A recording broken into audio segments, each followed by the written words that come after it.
인터넷에 떠돌아다니는 수많은 뉴스 기사. 아직도 포털에서 일일이 검색하세요? 이제 뉴스통에서 터치 한 번으로 손쉽게 확인하세요.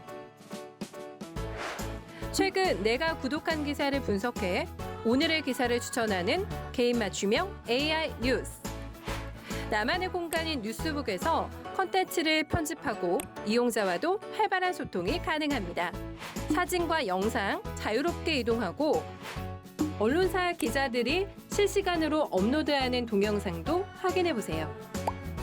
더욱 풍성하고 새로워진 뉴스통. 지금 바로 만나보세요.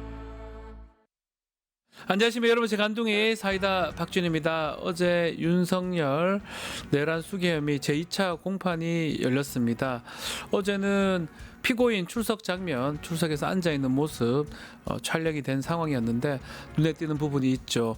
김형기 특전사 대대장이 사람에게 충성하지 않는다라는 얘기, 재판부를 향해서 하긴 했는데요. 누구 들으라고 한 얘기 같기도 하고요. 아마 윤석열 보면서 뭔가 많이 느꼈지 않았을까 생각도 듭니다.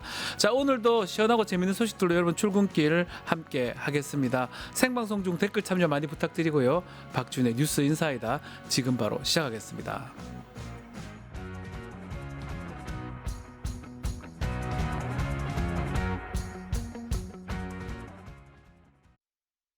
유튜브 구독하고 실시간 채팅과 댓글을 남기시면 매일매일 7,000TTCO를 드립니다. 참여 방법은 통통물 어플을 다운로드하고 회원가입과 로그인을 해주세요. 마이페이지에서 나의 회원 고유번호를 복사해주세요. 유튜브 구독 후 실시간 채팅이나 댓글창에 고유번호를 한 번만 입력하면 준비 끝! 지금 유튜브 채팅과 댓글 쓰기 참여하고 7,000TTCO 받아가세요. 돈 버는 퀴즈쇼 증권 통파. 퀴즈를 풀면 최대 100만 원 상당의 보상을 드려요. 탈락해도 걱정은 NO. 친구를 초대해도 코인을 드립니다. 친구는 3,000원, 나는 2,000원의 코인을 무제한으로 드려요. 자세한 내용은 QR코드를 스캔해보세요. 상금의 주인공은 바로 당신! 바쁜 아침 오늘 꼭 알 뉴스들 엄선해서 정리해드리겠습니다. 듣기만 해도 예가 쏙 뉴스픽. 자, 오늘은 최하나 뉴스토마토의 아나운서 함께하겠습니다. 안녕하십니까? 네, 안녕하세요. 자, 윤석열 2차 공판 얘기부터 먼저 해보겠습니다. 어제는 처음으로 피고인석에 앉아있는 윤석열 피고인 모습 공개가 됐습니다. 네, 어제 오전 9시 57분 윤석열 씨가 법정문으로 들어섰습니다. 이 내란 우두머리 혐의 형사재판 피고인석에 앉은 이 윤 씨 모습이 언론에 공개된 건 어제가 처음이었는데요. 네. 이 첫 재판 때와 마찬가지로 윤 씨는 재판부와 가장 가까운 이 둘째 줄 안쪽 자리에 앉았습니다. 피고인석에 앉은 전직 대통령이 언론에 공개된 건 전두환, 노태우, 박근혜, 이명박 그리고 이제 이번에 이어서 이 윤석열 씨가 5번째였습니다. 네. 또 앞서 재판부는 이 신청이 늦게 들어왔다는 이유로 첫 번째 공판 촬영을 허락하지 않았는데요. 재판부는 2차 공판 시작 전 이 뒤늦게 법정 촬영을 허가한 이유를 직접 밝혔습니다. 지규현 판사는 이 국민의 관심과 알 권리 등을 고려해서 이전 유사 사안 전례와 마찬가지로 공판 개시 전에 한해서 법정 촬영을 허가했다라고 말을 했습니다. 네. 이렇게 촬영 시간은 공판 시작 전까지 3분 남짓이었습니다. 재판부의 촬영 종료 명령 이후에는 이 방청석을 살피던 윤 씨가 옅은 미소를 보이기도 했습니다. 지하 주차장 출입이죠. 이때 이거 1차 때는 허용을 해줬었는데 이번에도 법원이 허용을 해줬습니다. 네, 그렇습니다. 2차 공판 때도 윤석열 씨는 경호 차량을 타고 이 법원 지하 주차장을 통해서 출입했습니다. 결국 윤 씨가 법원 입구 포토라인에 서는 모습은 이번에도 볼 수 없었는데요. 박근혜 전 대통령과 이명박 전 대통령의 경우 모두 지상으로 이 법원에 출석을 했었습니다. 법원이 윤 씨의 지하주차장 출입을 허용한 이유는 경호와 방호 문제를 들었었는데요. 서울중앙지법 동문 앞에 모인 탄핵 찬반 시위 참여자들은 어제 20여 명 정도에 그쳤습니다. 네. 때문에 윤 씨에 대한 이 법원의 특혜 논란은 여전히 계속되고 있습니다.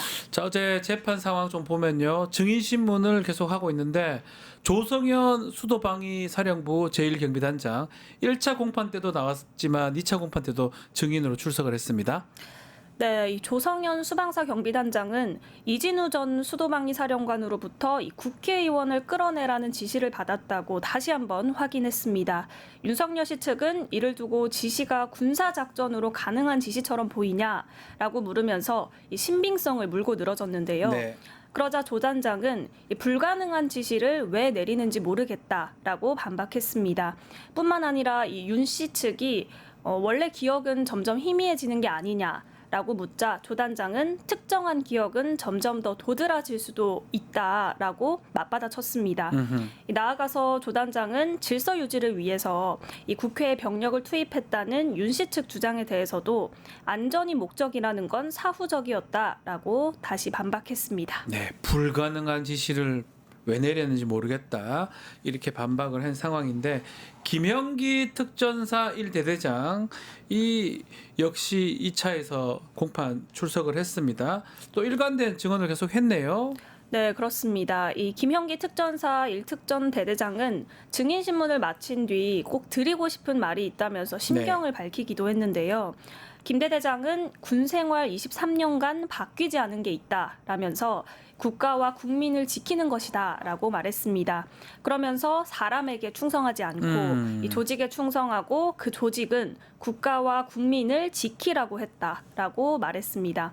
이 말은 이제 앞서 변호사님께서도 잠시 언급해 주셨는데 2013년 국정감사 때 이 검사였던 윤석열 씨가 했던 말로 이 내란 우두머리 혐의 피고인이 된 윤 씨를 직격한 걸로 볼 수 있습니다. 그렇죠. 또 김 대대장은 의원을 끄집어내란 지시를 어떻게 수행할 수 있었겠느냐라면서 지시를 따르지 않은 자신을 차라리 항명죄로 처벌해 달라면서 자신의 부하들을 감싸는 모습을 보이기도 했습니다. 사람에게 충성하지 않는다. 이 얘기로 아마 대통령까지 올라갔다 해도 과언이 아닌데 결국은 피고인석에 서서 피고인 그 자리에서 어떤 대대장한테 그런 얘기를 듣는다. 네, 본인이 한 말입니다. 사람에게 충성하지 않는다. 자, 근데 윤석열 이번 2차 공판 때는 1차 공판하고 조금 다른 모습을 보였다고요. 어떤 모습입니까? 네, 윤 씨는 이 증인 신문 과정에서 주로 눈을 감은 채 듣기만 했습니다. 네. 첫 공판 때는 93분 동안이나 발언을 하고 검찰의 증인 신문 도중에 끼어들다가 이 재판부의 제지를 받기도 했는데요. 1차 공판 때와 비교하면 이렇게 확실히 다른 모습을 보이긴 했습니다. 그럼에도 이번에도 윤석열이 직접 발언하는 모습이 있긴 있었죠. 네, 이 재판은 오전 10시부터 오전과 오후로 나눠서 네. 진행이 됐는데요. 오전에는 조성현 육군 수도방위 사령부 이 제1경비단장의 증인 신문이 있었습니다. 이때까지만 해도 윤 씨는 이제 별다른 말 없이 조 단장의 증인 신문을 지켜봤습니다. 또 오후에 이뤄진 김형기 특수전사령부 대대장의 증인 신문 때도 역시나 윤 씨는 이 무표정을 유지하다가 굳은 표정으로 김 대대장을 응시할 뿐 별다른 말을 하지는 않았습니다.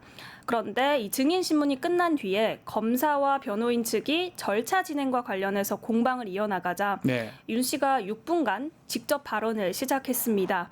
윤 씨는 계엄을 칼에 비유하면서 이 칼이 있어야 요리를 하고 나무를 베서 땔감도 쓰고 아픈 환자를 수술할 수도 있지만 협박이나 상해, 살인 같은 범죄를 저지를 수도 있다라면서 이 칼을 썼다고 해서 무조건 살인이다. 이렇게 도식적으로 하면 안 된다라고 말했습니다.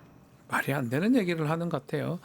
계엄이라는 거는 요건이 맞아야 됩니다. 그 요건이 맞지 않으면 계엄을 할 수가 없는데 자꾸 칼 얘기를 하고 엉뚱한 얘기를 하는 게 아닌가 생각이 듭니다. 특히 윤석열의 이 주장 헌법재판소에서 판단을 다 했습니다. 그래서 네. 파면 결정을 내린 건데 똑같은 내용 뭐 엉뚱한 얘기를 계속 하는 게 이해가 안 되는데, 그 중에 또 눈에 띄는 게 재판부를 향해서 훈계성 발언을 했어요.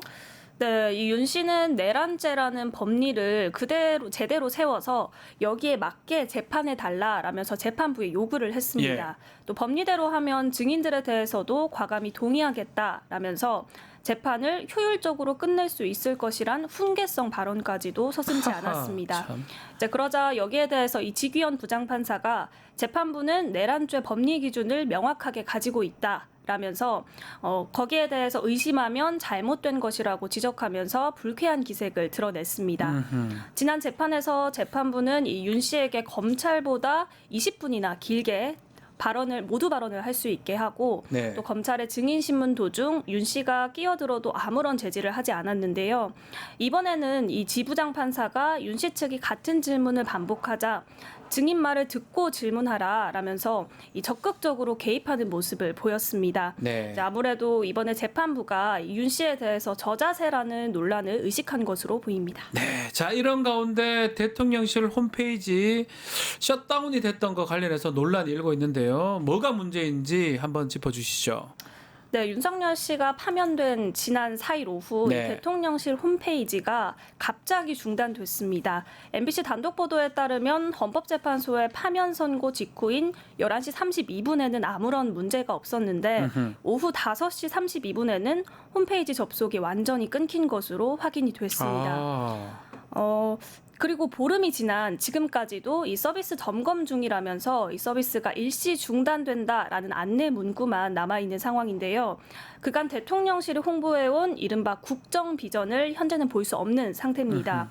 이 파면된 윤 씨의 대통령 기록물 현황 파악에 나선 이 대통령 기록관 측은 당일 오후 4시를 전후해서 홈페이지 운영을 중단한 걸로 파악했습니다. 네. 이 공개 접속이 차단된 만큼 기록물 확인은 홈페이지 내용에 접근 가능한 이 특정 IP를 기록관이 대통령실로부터 직접 건네받는 방법밖에 남지 않은 건데요. 그러네요. 이 대통령 기록관 내부에서는 이 사건을 두고 이 파면 이후에 일부 자료가 임의로 수정됐을 가능성에 대한 지적이 제기된 것으로 그럴 확인이 수도 있을 것 됐습니다. 같은데요. 이 대통령실은 전례에 따라서 정책 중심으로 콘텐츠를 재정비해서 재개할 것이다 라면서도 왜 접속 중단이 이렇게까지 길어지고 있는지는 명확히 설명하지 않았습니다. 네, 문제가 분명히 있어 보입니다. 상황상 한덕수 권한대행 행보도 얘기 좀 해보겠습니다. 지난주에 부활절이었잖아요. 네. 대형 교회들 찾기도 했고 또 이번에는 미국하고 통상 협의를 개최한다는 얘기가 있습니다. 어떤 내용입니까?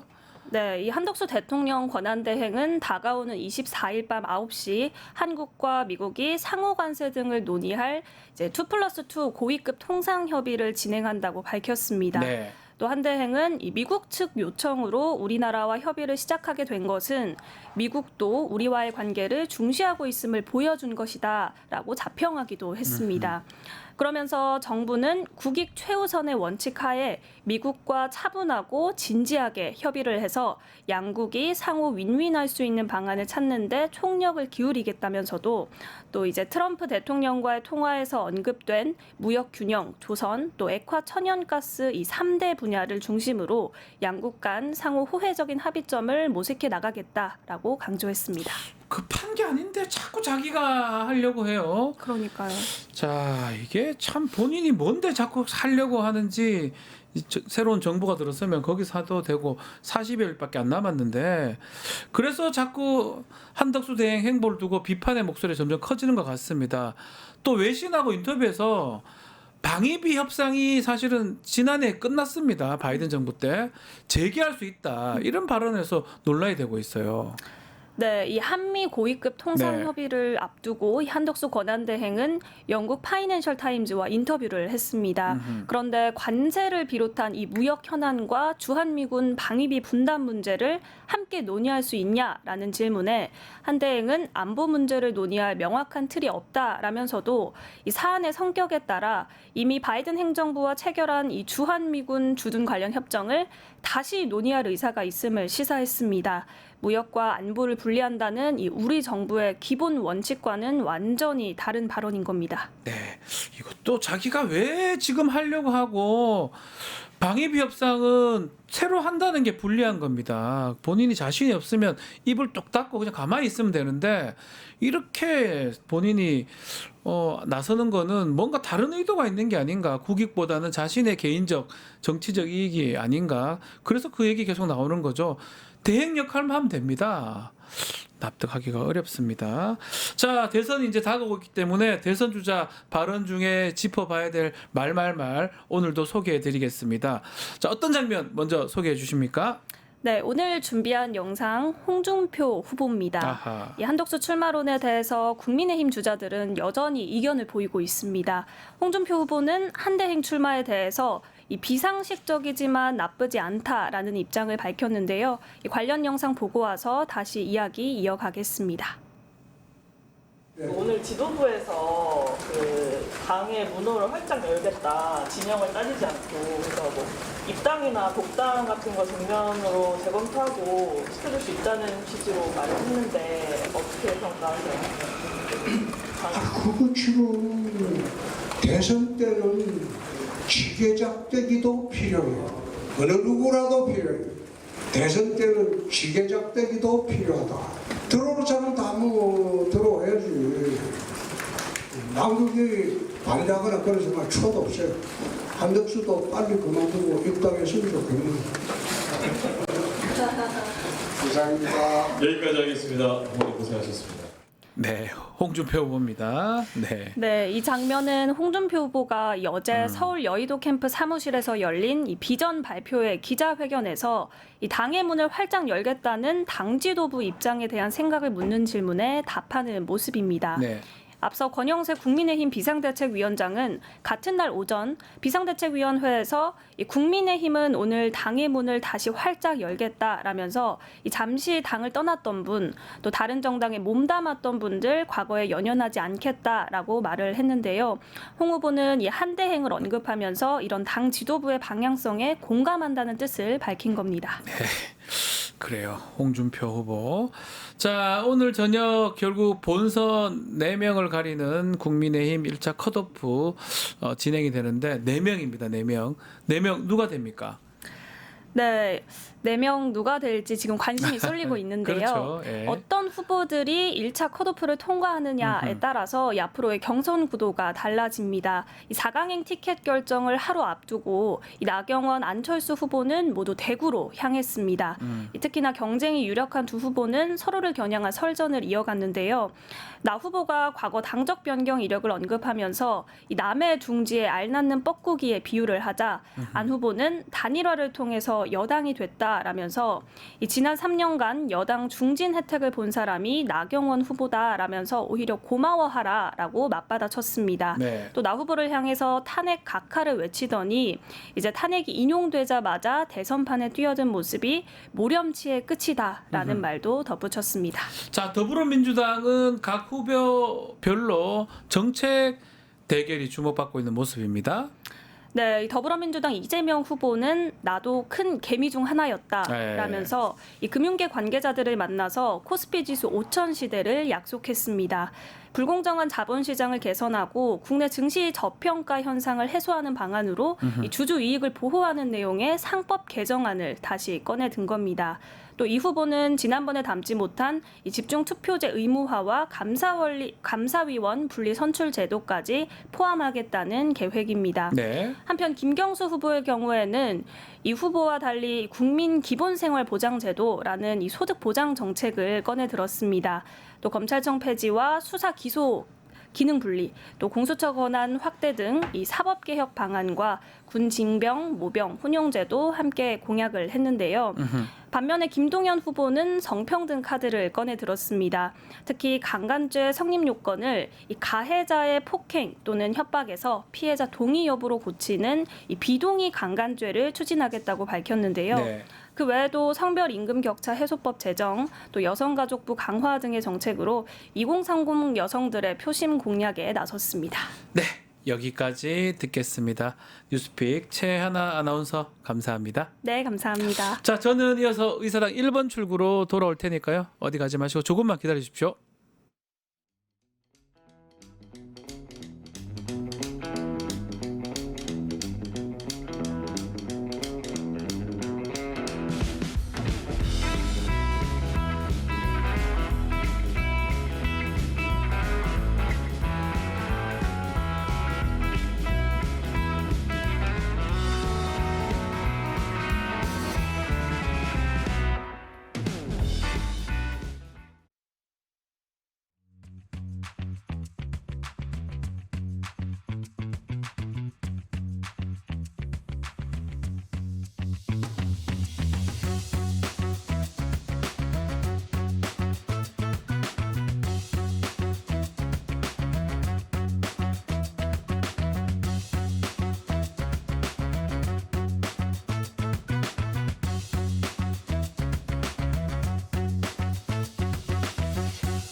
여의도에서 비상할 날을 꿈꾸는 젊은 청년 정치인 두 분과 함께 현안 짚어보겠습니다. 의사당 1번 출구 강성필 민주당 부대변인 황희두 노무현재단 이사 두 분 함께합니다. 안녕하십니까? 안녕하세요. 자, 먼저 형사 재판 얘기 좀 해보겠습니다. 두 번째 윤석열 내란 우두머리 사건 법정 열렸는데요. 윤석열의 모습이 공개가 됐습니다. 피고인석에 앉아 있는 모습 공개가 됐는데 두 번째 재판 부대변인 네. 어떤 측면 주목했습니까?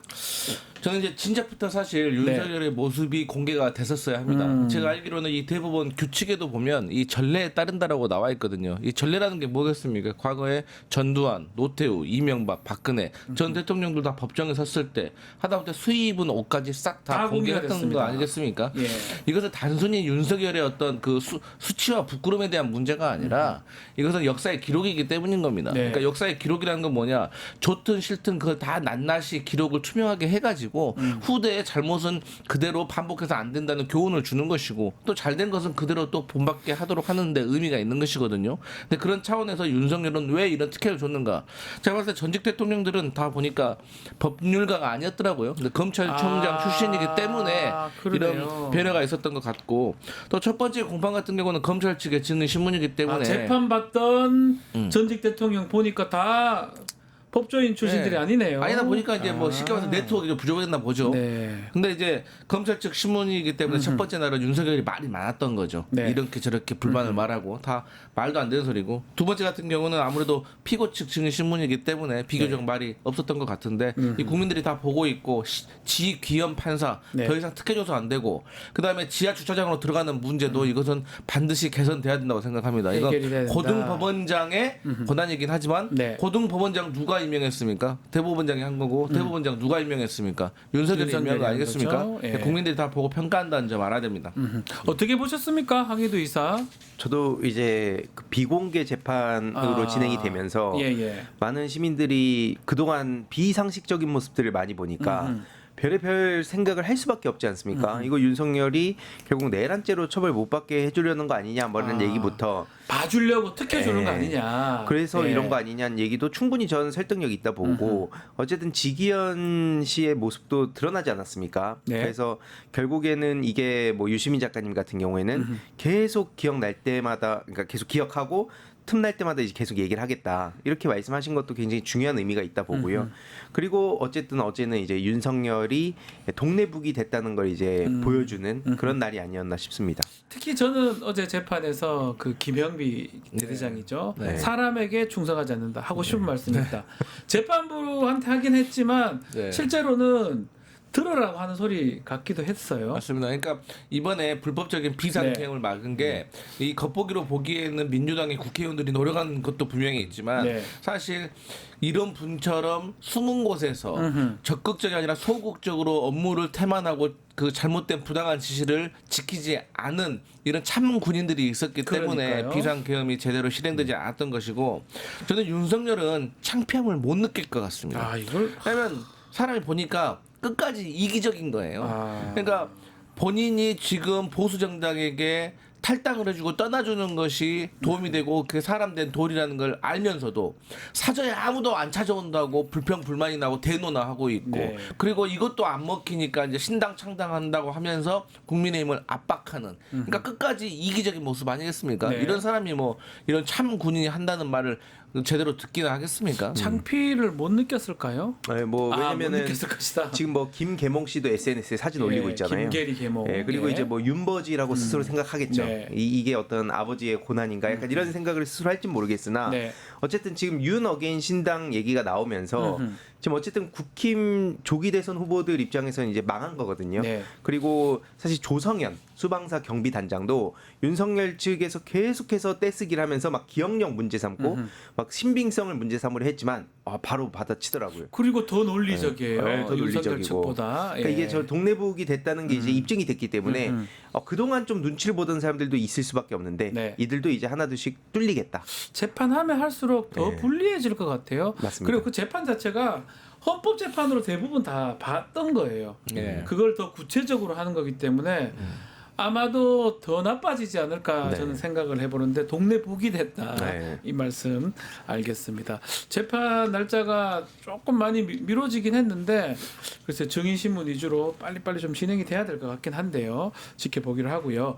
자, 김상욱 국민의힘 의원 얘기 좀 해보겠습니다. 윤석열 제명하고 대국민 사과를 요구했는데 만약에 안 된다면 자신이 거취를 고민하겠다. 탈당 이런 얘기 아닌가요 그러면? 저는 김상욱 의원 제가 네. 몇 차례 뵀는데 네. 사람이 영혼이 막더라고요. 되게 예의 바르고 정말로 이런 사람이 국민의힘에도 있었구나. 그래서 저는 김상욱 의원이 그 어떠한 고난과 역경에 있다고 하더라도 예. 탈당하지 말고 국민의힘에 남아서 계속해서 바른 목소리 좀 내주는 게 맞다고 생각을 하고 네. 부차적으로 더 설명을 드리면 한동훈 정말 나쁜 사람입니다. 예. 김상욱 같은 사람을 본인이 지켜줘야죠. 아하. 같이 탄핵에 찬성하고 불법적인 비상계엄이라고 목소리를 냈으면 이런 사람을 지켜줘야지. 막상 지금 김상욱을 껴안으면은 본인의 표에 도움이 안 되는 듯한 모습 보이니까 뭐 사실인지 모르겠지만 단체방에서 빼버리고 그러게요. 어떤 일정 하는데 같이 안 가려고 하고 이거 정말 잘못된 것이다. 예. 이런 가면 쓴 것들 국민들이 다 보고 있다. 그래서 진정한 보수의 지지층, 보수가 잘 되길 바라는 보수 지지층들은 김상욱 같은 사람들 다 지켜보고 응원합니다. 네. 그렇기 때문에 한동훈 더 이상 비겁하게 김상욱 모르척해서 안 된다. 힘이 돼줘야 된다. 이런 말씀 드립니다. 시간상으로는 뭐 지금 국민의힘이 바뀔 가능성도 없어 보이고 그렇다면 김상욱 의원이 탈당을 할 수도 있는 겁니까? 저는 뭐 이렇게 얘기를 해도 어차피 뭐 한동훈도 들을 리 없고요. 뭐 거기 한동훈도 안 들을 거다. 리더십도 없잖아요. 뭐 예. 새우깡이나 먹고 있던데. 새우깡 먹던데요. 그러니까 결국에는 예. 한동훈도 변할 그 여지가 없고 그리고 지금 국민의힘은 사실상 내란 정당이나 마찬가지가 된 거 아닙니까? 네. 그래서 실제로 지금 보면은 뭐 예를 들어서 반 체제, 그러니까 저들이 오히려 체제를 부정하고 반 대한민국 반 국가 세력 타령을 그렇게 했는데 저들이 지금 모든 걸 부정하고 있어요. 네. 헌법까지도 지금 대놓고 무시하고 있기 때문에 어차피 저들은 이제 변할 일도 없다. 결국 그렇다는 것은 이제 김상욱 의원이 이런 식으로 던져놓고 나중에 이제 뭐 결단을 할 시간만 남은 게 아닌가 생각이 들긴 합니다. 사실 이 얘기가 저는 공감이 되더라고요. 자유통일당 대표였어요. 김문수. 네. 그 있던 사람을 장관을 또 노동부 장관을 시키질 않나. 급기야는 국민의힘 입당에서 후보까지 돼버렸어요. 이게 말이 되냐 이런 얘기인데 뭐 이게 사실은 국민의힘 당이니까 뭐 마음대로 하든 상관없지만 민주당 입장에서는 네네. 어떻습니까? 이게 참 적적해서 여기까지 와가지고 이쪽 대통령 후보까지 될 가능성이 있어요 지금. 뭐 그렇게 따지면 이제 왼쪽에서 시작해서 오른쪽까지 가고 있는 안철수도 있기 때문에 안철수도 뭐 충분히 있네요. 그 네. 열려 있는 정당이라고 생각을 하고 열려 어제 있네요. 권영세도 어제 다 열려 있으니까 다 들어오라고 하잖아요. 예, 그러니까 예. 저는 자유통일당하고 합당을 하면 되는 거지 네. 뭐 이렇게 복잡하게 정당을 운영하는지 모르겠습니다. 그런데 결국에는 이제 김문수라는 사람을 지금 국민의힘에서 일부 의원들이 지지를 했던 이유는 김문수가 이 탄핵 과정 속에서 우리 민주당의 자랑스러운 서영교 의원이 국민들 일어나세요 사과하세요 했을 때 혼자 꼿꼿하게 앉아 있었다. 이것이 윤석열을 지키려고 하는 것이고 야 진짜 보수다 이렇게 생각을 그게 했는데 컸다는 거죠 지금 이렇게 나온 이유 중에. 알고 보니까 본인이 탄핵을 반대하고 비상계엄에 대해서 옹호하는 그런 생각 때문에 앉아 있었던 게 아니라 아하. 아니 왜 국회의원이 자꾸 장관을 일어서라 말하냐 귀찮아서 안 일어선 거예요. 아, 그래요? 그러니까 이제 그런 모습들이 일어나다 보니까 결국에는 김문수에 대한 실망이 있는 것이고 결국에는 지지율입니다. 네. 어쨌든 간에 오해가 됐든 가짜가 됐든 간에 김문수의 지지율이 좀 나왔잖아요. 그러니까 국민의힘에서 지지하기 시작을 했는데 결국에는 김문수 가지고 안 된다. 네. 그러니까 한독수 나오는 거 아닙니까? 그러니까 김문수 캠프에서 한독수를 외치고 있는 거 아니에요. 지금 국민의힘 의원들 중에서 네 글자 위장 취업이 유행 아닙니까? 위장 취업이요? 그러니까 결국에는 김문수도 이렇게 쓰다 버려지는 것이고 그렇게 부메랑으로 다 당하는 것이다. 그래서 결국에는 김문수는 후보도 되기 어렵다. 후보 4등 안에 들지 않을까요? 빅4 안에는 들겠죠. 네. 네. 하지만 결국에는 이제 국민의힘 후보가 되기는 어렵다. 예. 그러니까 저희 민주당에서 누가 되든지 간에 예. 상관없다. 상관없다. 한덕수 대행 얘기도 좀 눈에 띄었습니다. 왜 한덕수냐 지금 당원도 아니지 않느냐 그리고 지금 대항인데 이 사람까지 지금 출마하라고 난리를 치고 있다. 네. 국민의힘 좀 사람들은 좀 뼈아프게 받아들여야 될 것 같아요. 김상욱 의원의 지적. 맞습니다. 이게 예. 거의 그냥 DNA로 박힌 것 같아요. 네. 그러니까 자기들끼리 거의 그냥 TK 지역에만 어필을 하면은 어쨌든 본인들이 뭐 위협을 받을 일은 크게 없으니까 네. 그저 내 선수 채우기만 급급하고 나머지는 뭐 이제 대선 기간만 되면 계속 외부에서 데려오는 식으로 지금 이제 가는 그렇게 상황입니다. 해왔잖아요. 그죠? 자기 지역구도 되고 맞습니다. 안 되면 이제 아무나 될 거 아무나는 아닙니다. 좋은 사람 네. 자기들 생각할 때는 그렇게 그쵸. 했던 거잖아요. 맞습니다. 그러니까 이게 결국 그 중도 확장성이나 이런 쪽으로 가야 네. 된다고 보통 대선 때는 다 그게 룰이었는데 이제는 그마저도 파괴를 시켜버리고 네. 오히려 더 극단적으로 지금 가고 있는 상황입니다. 그래서 이건 앞서 말씀드렸듯이 이미 내란 폭도들까지 지금 이제 감쌌던 당이 됐거든요. 네. 그래서 전광훈한테 멱살 잡히고 끌려다니다가 오죽하면 이제 전광훈 씨가 뭐 차라리 이재명 찍겠다. 네. 국민의힘 저것들 8명은 절대 용서하지 않겠다는 식으로 얘기하는 상황 아닙니까? 예. 그럼에도 불구하고 찍소리를 못 내고 있어요. 뭐 안철수 씨 정도만 좀 이거에 대해서 얘기를 하면서 다른 후보들 정광훈당 가라고. 그럼에도 불구하고 사실 이거에 대해서 대응도 못 하고 있거든요. 네. 그냥 그 정도 정당이 돼버린 겁니다. 정당도 아닌 거죠 이제. 아, 예, 알겠습니다. 국민의힘 후보가 8명입니다. 이제 뭐 2개조로 지금 토론회도 열고 있고 오늘 이제 4명 1차 컷오프 열리는데 일단 주말 토론 보셨습니까? 예비조로 나눠서 하는 거? 네, 보기 네. 싫었지만 예. 어쩔 수 없이 평가를 해야 되기 때문에 제가 보셔야 봤습니다. 됩니다. 예. 근데 저는 첫 번째 이 바퀴벌레로 태어날 것이냐 자동차 바퀴로 태어날 것이냐 이거는 참 제가 이것은 뭡니까 제가 이게? 정말 이 길지 않은 인생을 살아오면서 예. 정말 이해할 수 없는 질문이다. 뭐죠, 그래서 이게? 도저히 답을 찾을 수가 없어서 국민의힘 패널들에게 방송 직전에 많이 물어봤습니다. 네. 단 한 명도 이유를 알지 못하고 있습니다. 뭐죠 이게? 그래서 자꾸 본인들도 부끄러워하고 있습니다. 그러니까 그 두 번째. 뭐 여러 가지 또 우리 황 이사님께서 말씀해 주시겠지만 네. 우리가 인간과 인간이 대화를 하고 토론을 할 때는 예. 최소한의 지켜야 할 상식과 매너가 있습니다. 그런데 홍준표라는 사람은 한동훈에 대해서 완전히 인신 공격을 하더라고요. 그것도 좀 충격적이었어요. 저는 개인적으로 공개적으로 말씀드리지만 예. 저는 한동훈 싫어합니다. 예. 저는 그런 류의 사람 별로 안 좋아합니다. 그 안 좋아하는 이유 여러분도 많이 아실 겁니다. 예. 이미지 정치 저 100% 동감합니다. 그럼에도 불구하고 저 같은 사람도 상대 진영에 있지만 공격하지 않습니다. 왜? 그게 결국에는 저에게 안 좋으니까. 네. 한동훈을 위해서가 아니라 나에게 안 좋으니까. 그런데 어떻게 키높이 구두라느니 보정 속옷이라느니 뭐 생머리라느니 뭐 3종 세트 다 말해버렸더라고요. 네. 그런데 이 토론이라는 거 특히나 대선 경선 후보 토론회라는 거는 누가 더 대통령이 됐을 때 직무를 잘 수행할 수 있느냐 일종의 검증하는 거잖아요. 네. 그런데 키높이 구두 신는 거하고 보정 속옷 있는 것이 만약에 대통령이 됐든 어떤 자리에 갔을 때 직무 수행하는 거하고 어떤 관계가 있습니까? 그래서 홍준표는 전국에서 키높이 구두를 신는 남성들 혹은 국민들에게 표를 다 까먹었다. 끝났다. 예. 그렇게 생각하는 거예요. 그런 질문을 왜 하는지 좀 납득이 좀 어렵기도 하고 바퀴벌레 얘기도 마찬가지고 어떻게 이게 좀 화제성이 있는 겁니까? 우리 젊은 우리 황희디 이사 봤을 때는 어떻게 예능적입니까? 어떻게 이런 봐야 식으로 이제 됩니까? 뭐 화제를 일으켰다고 본인들끼리는 좋아할지 모르겠으나 사실 국힘 청년들도 이게 뭐냐고 지금 뜨악하다는 반응을 그러니까요. 보이고 있고 사실 이거 말고 MBTI 뭐 자기소개라든지 네. 뭐 그들의 MBTI 누가 궁금해합니까? 그리고 뭐 심지어 그 주먹이 온다 그 기획을 했다가 그걸 또 철회를 했다 그래요. 그러니까 이게 언제적 얘기입니까? 사실 저 어렸을 때 봤던 기억이 나는데 네. 나는 이제 국힘당에 젊다고 하는 사람들이 이제 연령대가 대충 이제 보이는 그런 상황이고 그러니까 이제 제가 봤을 때 이거 맥인 게 아닌가 싶어요. 맥인 겁니까? 제가 봤을 때 아니 그렇지 않고서 사실 해석이 안 돼요. 네. 이거 맥인 거다. 근데 이 와중에 또 한동훈 씨는 대답을 하고 있던데 네. 모르겠습니다. 이게 주말간에 있었던 이 국민의힘 경선 토론에 뭐 스스로들은 화제성을 끌었다고 하는데 그 화제성 자체가 안 좋은 화제성이 아닌가 생각도 들기도 하고요. 오히려 이런 예능성 말고 정책 이런 것도 비전 같은 거 좀 하는 게 낫지 않았나 이런 평도 있는 것 같아요. 그러니까 이제 제가 한 줄로 정리를 네. 좀 하면 역시 막장 드라마보다는 진지한 다큐멘터리가 낫다. 네. 왜 다큐멘터리는 보고 나면은 정보 습득이라도 되는 거 아니겠습니까? 남는 거라도 있죠. 네. 네. 근데 저는 지금 국민의힘은 당의 정책 후보 홍보가 중요한 게 아닙니다. 네. 첫 번째로는 대국민 사과를 해야 됩니다. 사죄를 해야 됩니다. 네. 그 다음에 입으로 그러면 우리가 이제 당을 어떻게 변화시키고 혁신시킬 것인가에 대해서 얘기를 해야지 지금 국민의힘은 정책이라는 걸 말할 수가 없는 정당이에요. 그렇기 때문에 저는 국민의힘의 지금 방향 자체가 잘못되어 가고 있다. 네. 그래서 이런 모습 계속 보이니까 국민들이 더 실망하고 표는 떨어질 것이다. 그래서 저희 민주당이라도 좀 국민들에게 잘 어떻게 어필할 수 있는 정책을 만들고 홍보를 해야 되고 그러니까 우리가 중도 보수하겠다는 얘기까지 할 수 있는 겁니다. 민주당이요. 네. 맞습니다.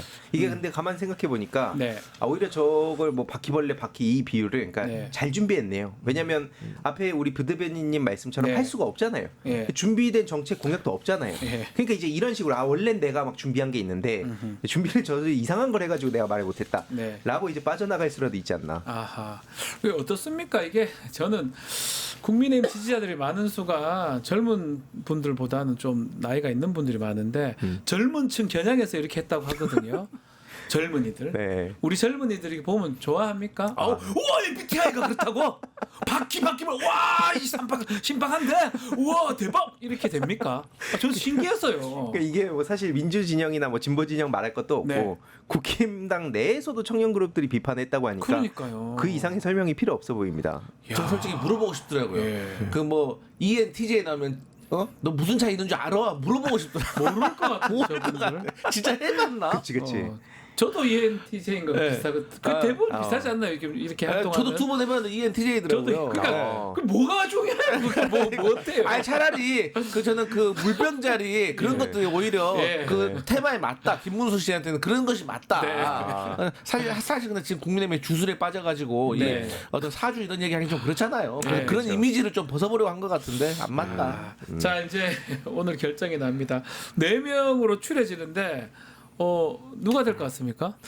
뭐 일단 홍준표 네. 그리고 뭐 저도 일단 김문수 네. 그리고 한동훈 네, 그리고 예. 여기까지 이제 뭐 디폴트인 것 같고 나머지 한 명은 어쨌든 나경원이 되지 않을까라고 그냥 생각은 해봅니다. 네, 나경원. 우리 네. 부대변인도 나경원이십니까? 네, 아니 저는 생각이 바뀌었습니다. 아. 주말에 토론을 보면서 예. 한동훈, 홍준표, 김문수, 안철수가 들어올 수도 안철수다. 있겠다. 왜?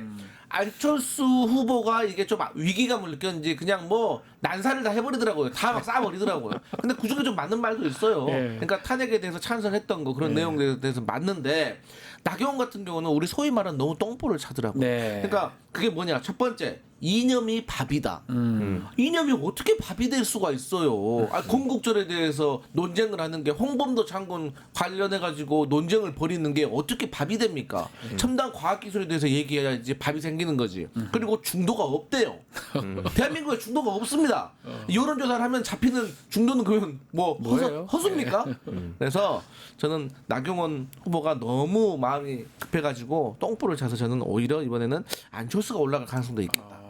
이제 드럼통 들어간 게 사실 너무 개그캐가 돼버렸는데 예. 근데 사실 안철수 씨도 또 난이가 스키 때문에 망했거든요. 그러니까 네. 점점 더 이상한 싸움으로 가고 있는 거예요 이게. 근데 중요한 건 사실 나경원 씨가 뭐 핵무장론 얘기하는데 예. 트럼프 행정부에서 이걸 딱 선을 그었더라고요. 네, 안 사실 됩니다. LPT 문제라든지 예. 저 답이 없다 봅니다 물론. 저걸 알고 하는지 알고 하면 더 나쁜 거고요. 네. 사실 핵무장을 해서는 안 되고 했을 때 우리나라에 돌아오는 피해라든지 이런 경제 것들이 제재나 너무나 심각하죠. 크기 때문에 근데 이제 그쪽에 예. 계속 어필하기 때문에 네. 그나마 조금 더 확률이 높지 않을까. 그냥 네.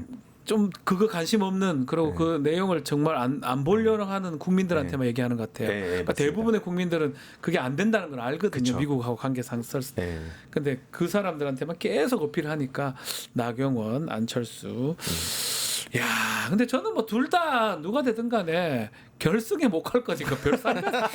뭐 되면 뭐 합니까? 의미가 하루 좀 없습니다. 며칠 좋은 거예요. 네. 그 생각이 저는 들었어요. 예. 비판하는 거 근데 이제 아닙니다. 그들에게는 뭐가 중요하냐면 네. 탄핵에 찬성하는 안철수가 들어와서 한동훈과 2대2 구도를 벌여주느냐 네. 아니면은 탄핵 반성파가 3이 돼가지고 3대1 구도가 되느냐가 그렇죠. 이 마지막 최종적으로 국민의 후보를 결정하는 데 영향을 주기 때문에 저희도 이제 사실 뭐 의미는 없지만 네. 그런 차원도 있더라. 반탄, 찬탄 네, 이렇게 네, 하잖아요. 네. 3대 1이냐, 2대 2냐. 요게 마지막으로 이제 봐야 될 부분이다. 네, 알겠습니다. 자, 그리고 대선 앞두고 주목되는 지역이 항상 있습니다. 충청인데 그 충청 중에 세종시예요. 충청도의 세종. 아니, 세종을 이렇게 정치권에서 바라보는 이유는 뭘까요? 계속 바라보면 모르겠지만 네. 대권 할 때만 이래요. 그게 그러냐면 예. 이제 세종시와 관련된 공약은 충청도와 관련된 공약인 것이고 네. 충청도에서 승리한 사람이 대선에서 승리한다는 공식이 있는데 그렇죠. 이게 단순 공식이 아니라 이제 설명드리면 우리가 영남하고 호남은 각각의 정당들의 텃밭이잖아요. 그런데 영남의 표가 우리 민주당은 더 적어요. 네. 그런데 영남의 인구가 더 많기 때문에 그쵸. 이 영남에서 격차를 저희가 수도권에서 만회를 합니다. 그러면 강원도와 제주도에서 쉽게 말해서 퉁을 쳐요.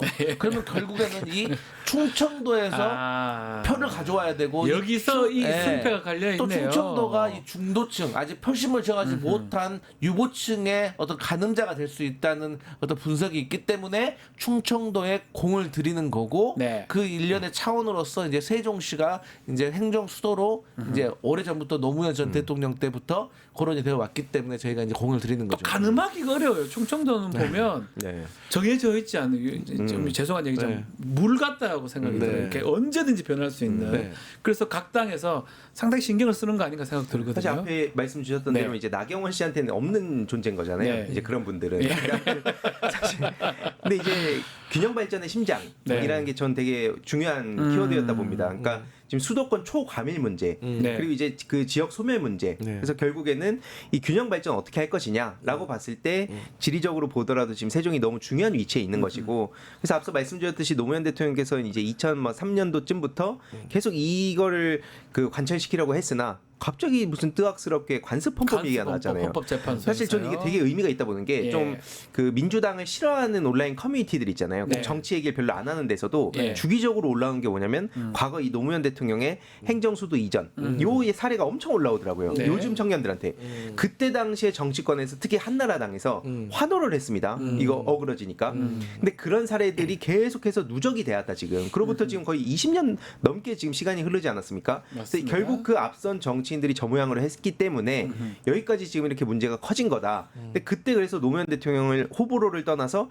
그런 식으로 미래를 내다보는 정치인이 중요하다라는 아하. 얘기가 좀 별로 그렇게 민주당을 좋아하지 않는 분들한테서도 나오고 있어요. 전 그 지점이 되게 중요하다 봅니다. 네. 특히 지금 세종시 관련해서 집무실 얘기가 나오고 있습니다. 네. 지금 용산에 들어가는 게 좀 애매하기도 하고 청와대 건물들은 보안도 필요하고 일단 등등 입장은 조금씩 다르지만 앞으로 한 목소리 나올 것 같다 이런 얘기도 있는 것 같아요. 어떻게 봐야 됩니까? 그러니까 이제 결국에 종착역은 세종시가 세종시 맞습니다. 아닌가? 네. 그죠? 근데 이제 이재명 후보가 이제 확실히 실용적이고 솔직하잖아요. 네. 그러니까 당장에 6월 3일 날 6월 4일 날 취임을 하게 되면 우리가 물리적으로 청와대 지금 갈 수는 없는 거 아닙니까? 정비가 안 돼 있으니까. 그러니까 어쩔 수 없이 용산 대통령실을 잠깐 쓰는데 그리고 나서 청와대 리모델링이 끝나고 임기 내에 세종시를 완비하겠다라는 공약인데 저는 국민의힘에서도 안철수, 홍준표 그리고 김문수도 검토해보고 있다고 했으니까 네. 저는 그 각 당의 후보가 정해지면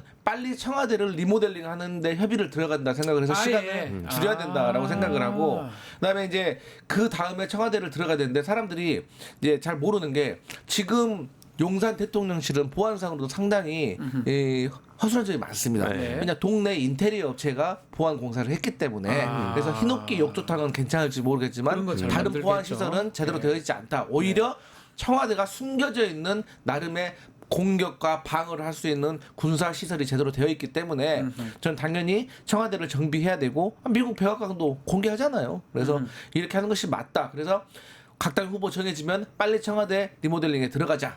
저는 그 말씀 드리고 싶습니다. 근데 이게 참 안타깝습니다. 큰 난리를 쳐서 청와대에서 용산으로 옮기고 그 과정에서 어마어마한 돈이 들었잖아요. 왜냐하면 옮긴 비용만 중요한 게 아니고 합참하고 국방부 부대 이전하면서 돈 많이 듭니다. 네. 그것까지 다 했는데 다시 돌리려면 또 그만큼 돈이 들거든요. 네.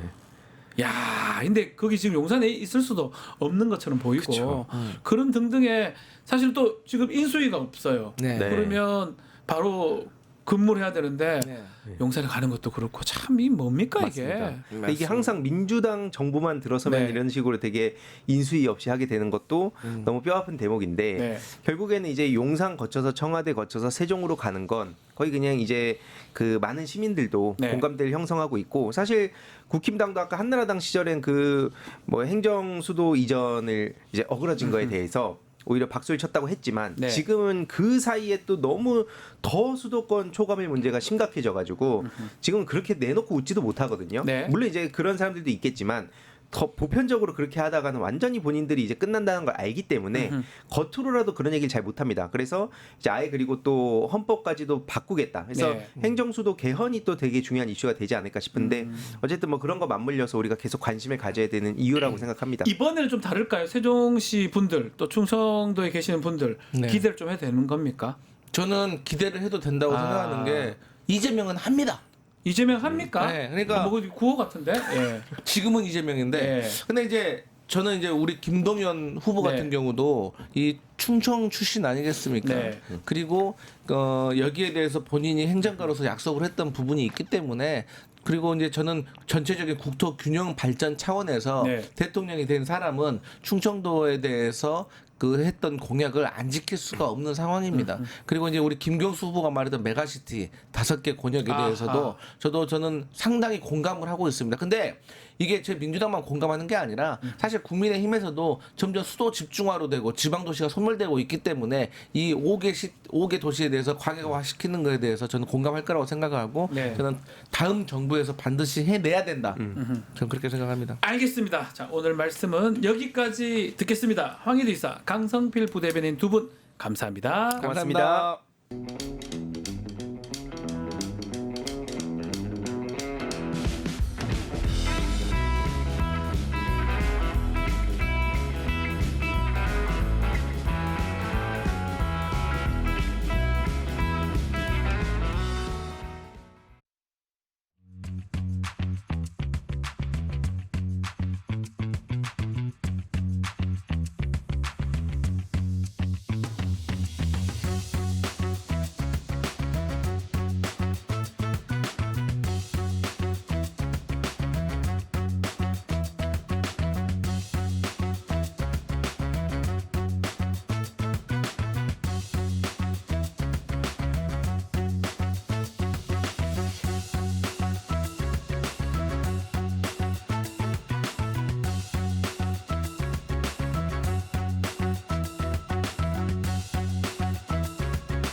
윤석열 씨가 파면이 됐지만 내란 사태 여전히 수습 중입니다. 이런 상황에서 조기 대선 국면도 맞이했는데요. 앞으로 우리가 나가야 할 방향 짚어볼 필요도 있는 것 같습니다. 관련해서 심용한 역사엔 연구소장 함께 이야기 나눠보겠습니다. 소장님 나와 계십니까? 네, 안녕하세요. 아, 네. 오랜만에 뵙습니다. 그렇습니다. 직접 뵀어야 되는데, 네. 너무 죄송합니다. 아닙니다. 목소리로 들어도 워낙 유명하시고 목소리가 익숙하기 때문에 감사드립니다. 자, 일단은 이 책 얘기 먼저 해야 될 것 같은데 네네. 12.4 내란 관련한 책을 내셨어요. 이게 시간이 얼마 되지 않았지 않습니까? 이 가능한 얘기인가 모르겠네요. 네, 2달 만에 후딱, 저도 이런 경험 처음인데, 네, 우와. 한번 해봤습니다. 와, 민주공화국의 적은 누구인가 네. 책이죠? 네네, 그렇습니다. 우와. 모두가 다 그때 힘들었던 시간이잖아요. 예. 그래서 제 입장에서 할 수 있는 게 뭐가 있을까 했을 때, 이제 뭐 우리 방송에서 이렇게 매번 현장의 문제를 싸우시는 많은 분들이 계실 때, 네. 그냥 사관의 심정으로 좀 역사의 관점으로 한번 좀 정리를 해보자 해서 좀 한번 내봤습니다.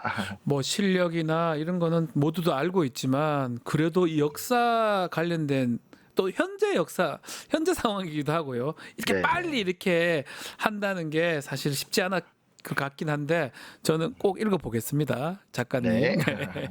자, 비상계엄 이야기 먼저 좀 해보겠습니다. 우리나라 역사를 보면 뭐 계엄 선포가 된 적은 꽤 몇 번 있습니다. 그렇죠. 근데 네. 예전하고 비교해 봤을 때 이번 12.3 비상계엄 어떻다고 봐야 됩니까?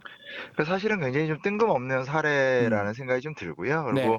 뭐 보통 많이 이제 얘기하는 게 이제 79년 유신에서 전두환 신군부로 넘어올 때 비상계엄을 얘기를 많이 하는데 네. 그때는 이제 그러니까 이게 어떻게 보면 윤석열 대통령이 참 잘못 생각하고 있던 게 박정희 대통령이 이제 시해를 당한 상황에서 비상계엄이 있었고 그 상태에서 전국을 군대가 관리하고 있던 때에서 주도권을 통해서 신군부가 권력을 잡은 거거든요. 네. 그리고 그 와중에 이제 5.17 전국 비상계엄 확대와 5.18 민주화운동이 있었던 거기 때문에 상황 자체가 이제 이미 전국이 다 계엄인 상태에서 그 아. 안에서의 싸움인데 예. 이번엔 사실은 누가 봐도 뭐 아무런 특별한 일이 없었던 상황에서 아하. 갑자기 이제 비상계엄 하겠다. 아하. 이거는 사실 애초에 구도상 말이 안 되고 음흠. 만약에 정말 필요한 상황이면 예전에 박정희 대통령 초기 6.3 항쟁 때처럼 네. 어떤 포인트를 갖고 이 부분에 대해서는 뭐 막겠다 위수령 하듯이. 근데 이것도 아니고 저것도 아니니까 뭐 물론 이제 여러 위기 상황이 있었지만 사실은 좀 실패를 예견한 좀 바보 같은 행동이었다 뭐 이렇게 볼 수 있겠죠. 그 네. 상황상 봤을 때 12.12 때는 전국적으로 가능했던 부분도 있고 비슷한 요건도 된 것 같은데 또 네네네. 6.3 때도 말씀하셨고요. 네. 지금하고 그때하고는 너무 차이가 많이 난다 이 말이네요. 너무 나오고 또 그리고 네. 사실 어찌됐건 군대의 민주의식 같은 것들이 지금 그러니까요. 굉장히 많이 발전했으니까 네. 그때랑 똑같은 정신 상태라고 할 수 없는 거죠. 어떻게 보면 굉장히 군을 가볍게 여겼다 이렇게 생각해 볼 수도 있을 것 같습니다. 네. 자, 지금 또 대통령 기록물 관련해서도 아마 그런 것들이 우리 역사 공부하시고 또 역사 글을 쓰신 우리 소장님 입장에서는 좀 중요한 자료 같은데 이 그렇습니다. 대통령 기록물, 이 기록물을 이관하는 작업들이 이루어지고 있는데 네네. 훼손될 수 있다는 이런 지적도 있습니다. 그게 이제 굉장히 사람들이 많이 잘못 알고 있는 게 네. 국가기록원으로 넘어가면 국가기록원에서 잘 보호를 해주고 네. 필요한 연구자에게 정보를 개방한다고 생각하는데 전혀 그렇지 아, 않습니다. 그렇지 않습니까? 네, 국가기록원으로 제가 이제 농담을 삼아서 예. 이거 완전 국가 은폐원이다 이렇게 말을 많이 하는데 아. 국가기록원으로 넘어가면 그곳에서 관리를 하면서 사실은 이 신청도 잘 안 받고 음흠. 검색을 하게 돼 있긴 하지만 검색도 잘 안 되고 음흠. 굉장히 외부 불출도 안 됩니다. 단적인 예를 들어서 예전에 그 율곡비리 뭐 이런 거 기억나시죠? 그렇죠. 예, 근데 노태우 제가 때. 예. 맞습니다. 근데 제가 최근에 이제 그거를 뭐 좀 필요해서 알아봤더니 그 율곡 비리에 대한 감사도 현재 비공개 문서여서 아. 소송을 하지 않는 한 열어볼 수가 없어요. 아하. 그래서 이게 국가기록원으로 넘어간다는 게 우리 기록이 잘 보존되는구나 이렇게 생각하시면 큰일 나고 아하. 또 한덕수 총리나 이렇게 그 이관자가 예. 이걸 그냥 봉인해버리면 음흠. 15년이고 30년이고 아예 못 보기 때문에 정말 너무나 심각한 문제가 되기 때문에 이거는 제가 이제 그전에도 좀 기회가 있어서 계속 국회 쪽에서 좀 말씀을 드렸지만 네. 어떤 특별법을 만들든지 아니면 국회 차원에서라도 데이터베이스를 확보해서 아주 동시간적으로 이것들을 분석하고 또 국민들한테 더 소상하고 구조화된 정보를 알릴 수 있는 노력이 좀 필요하다고 생각합니다. 그 역사를 또 하시는 입장에서 이 중요한 자료들이 다 은폐된다 이 말씀이네요. 15년, 30년간 은폐된다. 그렇죠, 그게 그렇죠. 그렇게는 안 된다. 네, 네. 그렇다면 이 12.3 내란, 또 윤석열 우리 네네. 역사가 어떻게 기록을 해야 된다고 보십니까, 소장님? 이거 뭐 사실 역사가 기록한다는 건 네. 우리가 이제 현재를 잘 살아내면 기록이 바뀌는 건데 음흠. 뭐 저는 좋게 생각하고 싶습니다. 그러니까 우리가 6.25 항쟁 이후에 사실은 이제 불완전한 민주화잖아요. 네. 그 그 당시 전두환 씨가 민주화를 수용하고 참 네. 웃기는 총극인데 뭐 노태우 씨가 그걸 건의하고 하면서 음흠. 소위 말하는 어떤 그런 군부 기득권 세력과 민주화 세력이 이렇게 어떻게 보면 이제 주거니 받거니 하면서 왔는데 네. 저희가 이번 문제를 잘 해결하면 당분간 한 1, 20년 정도는 극우파의 어떤 혐오와 좀 맞서 싸우긴 해야 되겠지만 네. 그래도 좀 진정한 6.25 항쟁의 완성 그리고 한국의 민주화의 완성을 통한 새로운 길이 열린다. 근데 이거 저희가 잘해야 되겠죠. 근데 여튼 역설적이게도 윤석열 대통령이 어떻게 보면 그동안 지난 30년간 보수와 진보라는 이름 속에서 어떤 군부나 기득권 세력과 변화를 바라는 세력 사이에 이렇게 미묘한 어떤 긴장의 관계를 윤석열 대통령이 깨버렸기 때문에 예, 이제야 정말 새로운 미래를 만들 수 있지 않을까 저는 그런 기대가 있습니다. 네. 깜짝 놀랐습니다. 그러면 87년도 6.29 때부터 그렇게 불완전하게 민주화가 됐다면 이번 12.3 이 내란 때문에 윤석열 때문에 뭔가 완전한 민주화의 가능성도 있다 이렇게 판단하고 계시는 거군요. 그러니까 그러니까 당분간 그 어떤 감내는 해야 되겠지만 네. 저들이 이제 혐오, 왜곡, 심지어 무슨 중국 간첩 이런 그렇죠. 그리고 뭐 중국인들은 뭐 이렇게 뭐 다 근데 저희 학교에도 중국 학생들 되게 많은데 그러니까요. 근데 이제 이게 사실은 할 말도 없고 이제 명분도 없기 때문에 저는 그렇게 하는 거라 생각을 하고 요거만 잘 이기면 진짜로 우리가 이제 민주공화국과 민주적 사고 속에서 새로운 공화국을 만들 수 있지 않을까 그런 믿음과 기대가 있습니다. 너무 지치지 않았으면 좋겠습니다. 네. 어쩌면 더 좋게 되기 위해서 그 앞에 서 있는 거 아니냐 이 말씀으로 들리기도 하고요. 네, 책 이야기 조금 더 이어가면 이승만 씨나 관련된 내용도 있더라고요 보니까. 네. 그러니까 윤석열 정권이 이승만 정권을 계승하려고 했다. 이렇게 책에 써져 있던데요. 어떤 내용입니까 이게? 제가 이제 항상 이제 책에 썼지만 네. 이제 요즘에 와서 이제 조갑재 씨나 정규재 씨가 굉장히 어떤 이렇게 굉장히 갑자기 상식적인 합리적인 뭐 이런 그분들이 이슈가 그 되는데 보수분들이 예.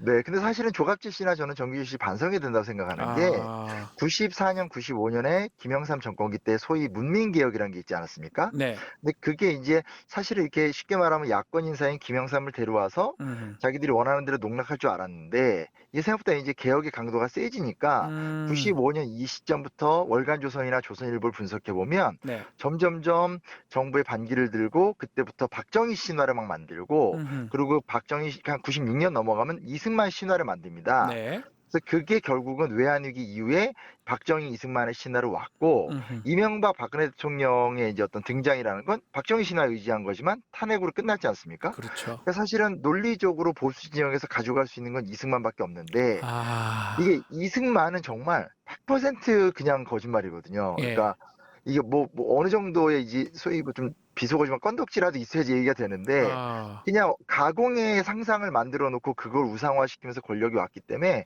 이 뭐 5년은커녕 뭐 3년도 못 가고 2년 반 만에 무너지는 건 사필 규정이었다. 근데 지금도 보면 뭐 정운찬 전 국무총리, 김문수 이런 사람들이 뭐 다시 어게인 박정희 이런 얘기를 하는 거 보면 참 정신을 못 차리고도 있기도 하고 이게 정말 보수가 스스로 괴멸하고 있구나 뭐 이런 생각도 들고 그렇습니다. 지표를 잘못 잡았다는 거네요. 말도 안 이승만 되는 거를 거죠. 네. 잡았다는 것 자체가 문제다. 그렇죠, 그렇죠. 네. 그걸 뭐 몰라서 그런 겁니까? 아니면 어떤 확고한 믿음 같은 게 있어서 그랬던 겁니까? 이 윤석열 정부는? 뭐 이제 뭐 확실하게 근데 사실은 이제 박정희 신화가 무너지게 되면서 네. 의지할 수 있는 당장의 아젠다는 그거밖에 없었고 그러니까 예. 이제 계속 거짓말을 하는 거죠. 뭐 농지 개혁을 했다, 한미 상호 방위 조약을 했다 얘기하는데 사실 그 당시 미국의 전략으로 봤었을 땐 한미 상호 방위 조약은 좀 필연적 규결이었고 네. 농지 개혁은 뭐 이승만 혼자 주장하던 겁니까? 그 당시에 다 했죠. 거의 다. 가장 보수적인 지식인들도 다 농지 개혁한다고 했는데 뭐 그러면서 어떤 미화를 하고 그 미화를 갖고 윤석열 본인을 띄우고 또 청년층들은 뭐 윤 어게인 그 철자도 잘못 썼더라고요. 그래서 악이한 그러면서 적혀 있더라고요. 예, 예. 네, 그러면서 뭐 정당을 만들고 하니까 굉장히 이제 스트레스는 받는데 그만큼 이제 모르겠습니다. 저는 보수가 다시 살아날 수 있을 거라는 생각은 안 하는데 네. 여튼간에 정말 이제 궁지에 몰렸다 뭐 그런 걸 뭐 볼 수 있을 것 같습니다. 네. 자, 그럼에도 좀 개헌 이야기도 있는 것 같아요. 특히 시스템 네네. 개혁 목소리도 높은데 네. 대통령 권한 뭐 축소해야 되고 등등 개헌 이야기 이 부분은 소장님께서 어떻게 보십니까? 저는 이제 언제나 개헌은 찬성입니다. 네. 그 사실은 이제 물론 이제 그런 공감을 합니다. 지금의 내란 세력과 싸우고 그 이후에 뭐가 정리되면 하자 뭐 이렇게 얘기하는 것도 충분히 저도 이해가 되고요. 네. 다만 이제 드리고 싶은 말씀은 우리나라 사례도 그렇고 전 세계 사례도 그렇고 지금 같은 혼란기가 아니면 저는 개헌을 한 역사적 사례는 없거든요. 그래서 이게 쉽지는 않다. 이번에 놓치면 뭐 그 말씀은 좀 드리고 싶고 네. 근데 이제 중요한 건 무엇을 개헌하느냐인데 사실은 우리가 4년 중임제 말고는 별 특별한 이슈가 없지 않습니까? 그런데 그렇죠. 사실은 이제 이 소위 말하는 단순한 분권형이 아니라 정말로 권력의 좀 이양 그래서 진짜로 어떤 그 뭐라고 할 수 있을까요? 뭐 예를 들면 지방자치 같은 것들도 정말 좀 실제로 이루어질 수 있고 공무원들도 책임을 질 수 있고 왜냐하면 제가 지자체나 이런 데서 사업을 많이 하고 일을 하다 보면 네. 정권 교체의 굉장히 어떤 그런 안 좋은 현상이 뭐냐면 이게 원래 박정희 때부터 공무원이 발달했기 때문에 정말 이분들은 되게 그 지도자만 따르는 특징이 있는데 그렇죠. 이게 쉽게 말하면 지역 단체장이 바뀔 때마다 자기들이 했던 사업을 자기들이 다 부시는 현상이 그러게요. 반복되고 있습니다. 맞아요. 근데 이거는 정말로 대통령의 권력이 많이 공무원들한테 그 자율성을 주면서 넘어가고 그게 나눠지면서 정말로 공무원들 한 명 한 명이 시민이나 지역 공동체 편으로 서게 되는 어떤 그런 플랜으로 우리가 잘 만들어 보지 않으면 안 된다. 만약에 뭐 그런 의미에서 좀 더 준비를 해야 된다면 어쩔 수 없이 준비는 해야 되겠지만 네. 그냥 또 이렇게 지금 안 돼 하고 미루다가 나중에 이때 해야 하면 아마 되게 당황할 거다. 뭐 이런 걸 우리가 좀 지적하고 싶습니다. 네. 그 소장님께서 형식적 민주화는 이루어졌지만 기득권 구조는 그대로 유지되고 있다. 이 얘기를 하셨습니다. 자, 뭐 결국은 지금 뭐 보수 정당이라 해야 되나요? 하여튼 국민의힘 계열 정당이 계속 어려운 상황에서 빠져나가기도 하고 그 기득권들을 계속 잡는 것 같은데 네네. 어떻게 앞으로 우리가 이걸 대응해야 됩니까? 저는 이거 이제 앞으로는 좀 쉽지 않다라는 생각은 사실 솔직히 들고요. 그러니까 네. 이게 어찌됐건 한국은 명분의 정치고 네. 어떤 역사성을 굉장히 중요시 여기는데 뭐 특별히 이게 어떤 큰 변화가 있지 않는 한 보수가 다시 권력을 잡는 건 쉽지 않을까라는 생각이 드는데 네. 굳이 복귀를 한다라면 사실은 뭐라고 할 수 있을까요? 그 윤석열 대통령도 이렇게 차입해온 사람이고 그렇죠. 그리고 이번에도 또 한덕수 국무총리 대세론이 뜨고 음. 따져보면 그전에도 뭐 반기문 총장 이런 식으로 해서 세력은 있는데 지도자가 없으니까 이제 자꾸 누군가를 아, 모셔오는 정치. 근데 이제 그러네요. 그거에 국민들이 넘어가면 똑같은 꼴을 당할 수 있다. 왜냐면 음. 준비된 지도자 그리고 어떤 확신과 방향을 가진 정당이 아니면 문제를 풀어가기 힘들기 때문에 그거는 정말 국민들이 좀 굉장히 좀 경계를 해야 될 것 같고 그러려면 사실은 이제 아까 이제 제가 요 전에 앞에 대화하시는 것도 들었지만 네. 현재까지 한국의 민주화 세력은 민주화 세력이기 때문에 개혁을 하고 진보를 해야 되는데 그런 경험은 없습니다. 왜냐면 아, 기억하시겠지만 사실 외환위기 때문에 김대중 대통령이 들어와서 외환위기 수습하셨고 맞아요. 뭐 박근혜 대통령 때는 너무 문제가 많았기 때문에 또 문재인 예. 정권도 수습하고 이러면서 예. 개혁과 진보를 외쳤지만 사실 우리 대한 세력은 언제나 상황을 수습하는 역할밖에 안 했는데 음흠. 제발 이제 요 다음 때는 이제 우리가 뭔가를 만들어가면서 보수적인 사람들도 나는 민주당은 싫지만 누군 싫지만 그래도 나는 얘네가 하는 게 나한테 이득이 돼. 그리고 뭐 정말 젊은 세대나 개혁을 바라는 세대들 입장에서도 야 이거 진짜로 이 진보 세력들이 개혁을 하는구나 이 맛을 이렇게 주면 아하, 훨씬 더 예. 새로운 국면이 만들어질 것 같습니다. 실제로 이렇게 진보 세력이 또 민주 세력이 집권했을 때 그 맛을 제대로 못 보여줬다 이렇게 보시는 거군요. 사실 그건 솔직하게 인정해야 되지 않을까요? 그러니까 예. 물론 이제 어떤 명분을 세우는 건 맞지만 네. 우리가 정말 이게 뭐 예를 들면 더불어민주당이나 이런 진보 정권이 들어섰을 때 진짜로 노동자의 삶에 어떤 혜택이 있고 그리고 어떤 서민의 삶이 바뀌는구나. 그러니까 옛날 7, 80년대로 돌아가면 아, 어떤 그런 해방 세상, 사람 사는 세상 이거를 그렇게 우리가 느끼지 못했고 음흠. 느끼지 못하다 보니까 제가 민주공화국이 적은 누구인가에도 썼지만 중도층이나 혹은 어떤 방향을 추구하는 사람들의 냉소주의를 길렀다. 그래서 아, 이 진보 세력들은 그 냉소주의를 녹이면서 음흠. 더 큰 어떤 용광로 같은 힘으로 나아가야 된다. 뭐 그런 게 저희 고민입니다. 자, 소장님께서 그 뉴라이트하고 기독교 세력 얘기도 좀 네, 해주셨는데 네네. 이 개신교 특히 기독교의 정치화 이 부분은 어떻게 보고 계십니까? 그게 이제 두 세력이 따로 뛰긴 좀 어렵고요. 네. 그러니까 사실은 한국교회 같은 경우 어찌됐건 종교는 감정의 공동체고 음흠. 한국교회는 특히 무속이나 어떤 그런 거 영향을 많이 받아서 뭐 아시지 않습니까? 뭐 북치고 통성기도 하고 이런 게 워낙 강한데 예. 사실은 이미 30년 전부터 어떻게 보면 보수 진영에 거의 이제 그 아웃사이더라고 할 수 있는 뉴라이트들이 교회에 많이 들어왔습니다. 그래서 아, 그 어떤 순수한 감정을 이용해서 이렇게 흘려내면서 반공주의 또 반공주의 위에서 어떤 이런 인식들을 많이 뿌리내려서 음흠. 당분간은 사실은 이 기독교 진영의 그 어떤 극우 행보나 보수 행보를 깨는 건 쉽지 않겠고 음흠. 다만 그냥 쉽게 말씀드렸었을 때 한 500만 정도가 한국 개신교라면 그 네. 중에서 이제 이렇게 갈 사람들은 한 1, 200만 나머지는 아, 애초에도 왜냐면 이제 교회가 그렇게 사회적 역할을 잘 안 하기 때문에 네. 교회 다니는 젊은 성도들은 또 목사님 말을 잘 안 들어요. 그래서 예. 그분들은 또 투표를 그렇게 하진 않아서 예. 이거를 이제 결국 이제 이 기독교가 당분간 문제를 일으키는 걸 부정하기 힘들고 음흠. 다만 이제 그 안에서 아까도 말씀드렸듯이 젊은 층들 뭐 예를 들면 40대 굉장히 진보적이라고 하죠. 예. 그리고 2030도 사실은 뭐 보수적이라는 단어는 좀 조금 모욕적인 것 같고 그만큼 그들의 삶의 처지가 지금 어렵기 때문에 반감이 나타나는 것 같은데 그 음흠. 속에서 이제 어떤 기존의 개혁과 변화를 바라는 세력들의 모습이 잘 보여주면 그들이 좀 더 어떤 그런 힘이 되지 않을까. 그건 만들어가야 될 일 같습니다, 솔직히. 네. 그 북한과의 국제 관계를 민주공화국의 적이다 이렇게 네.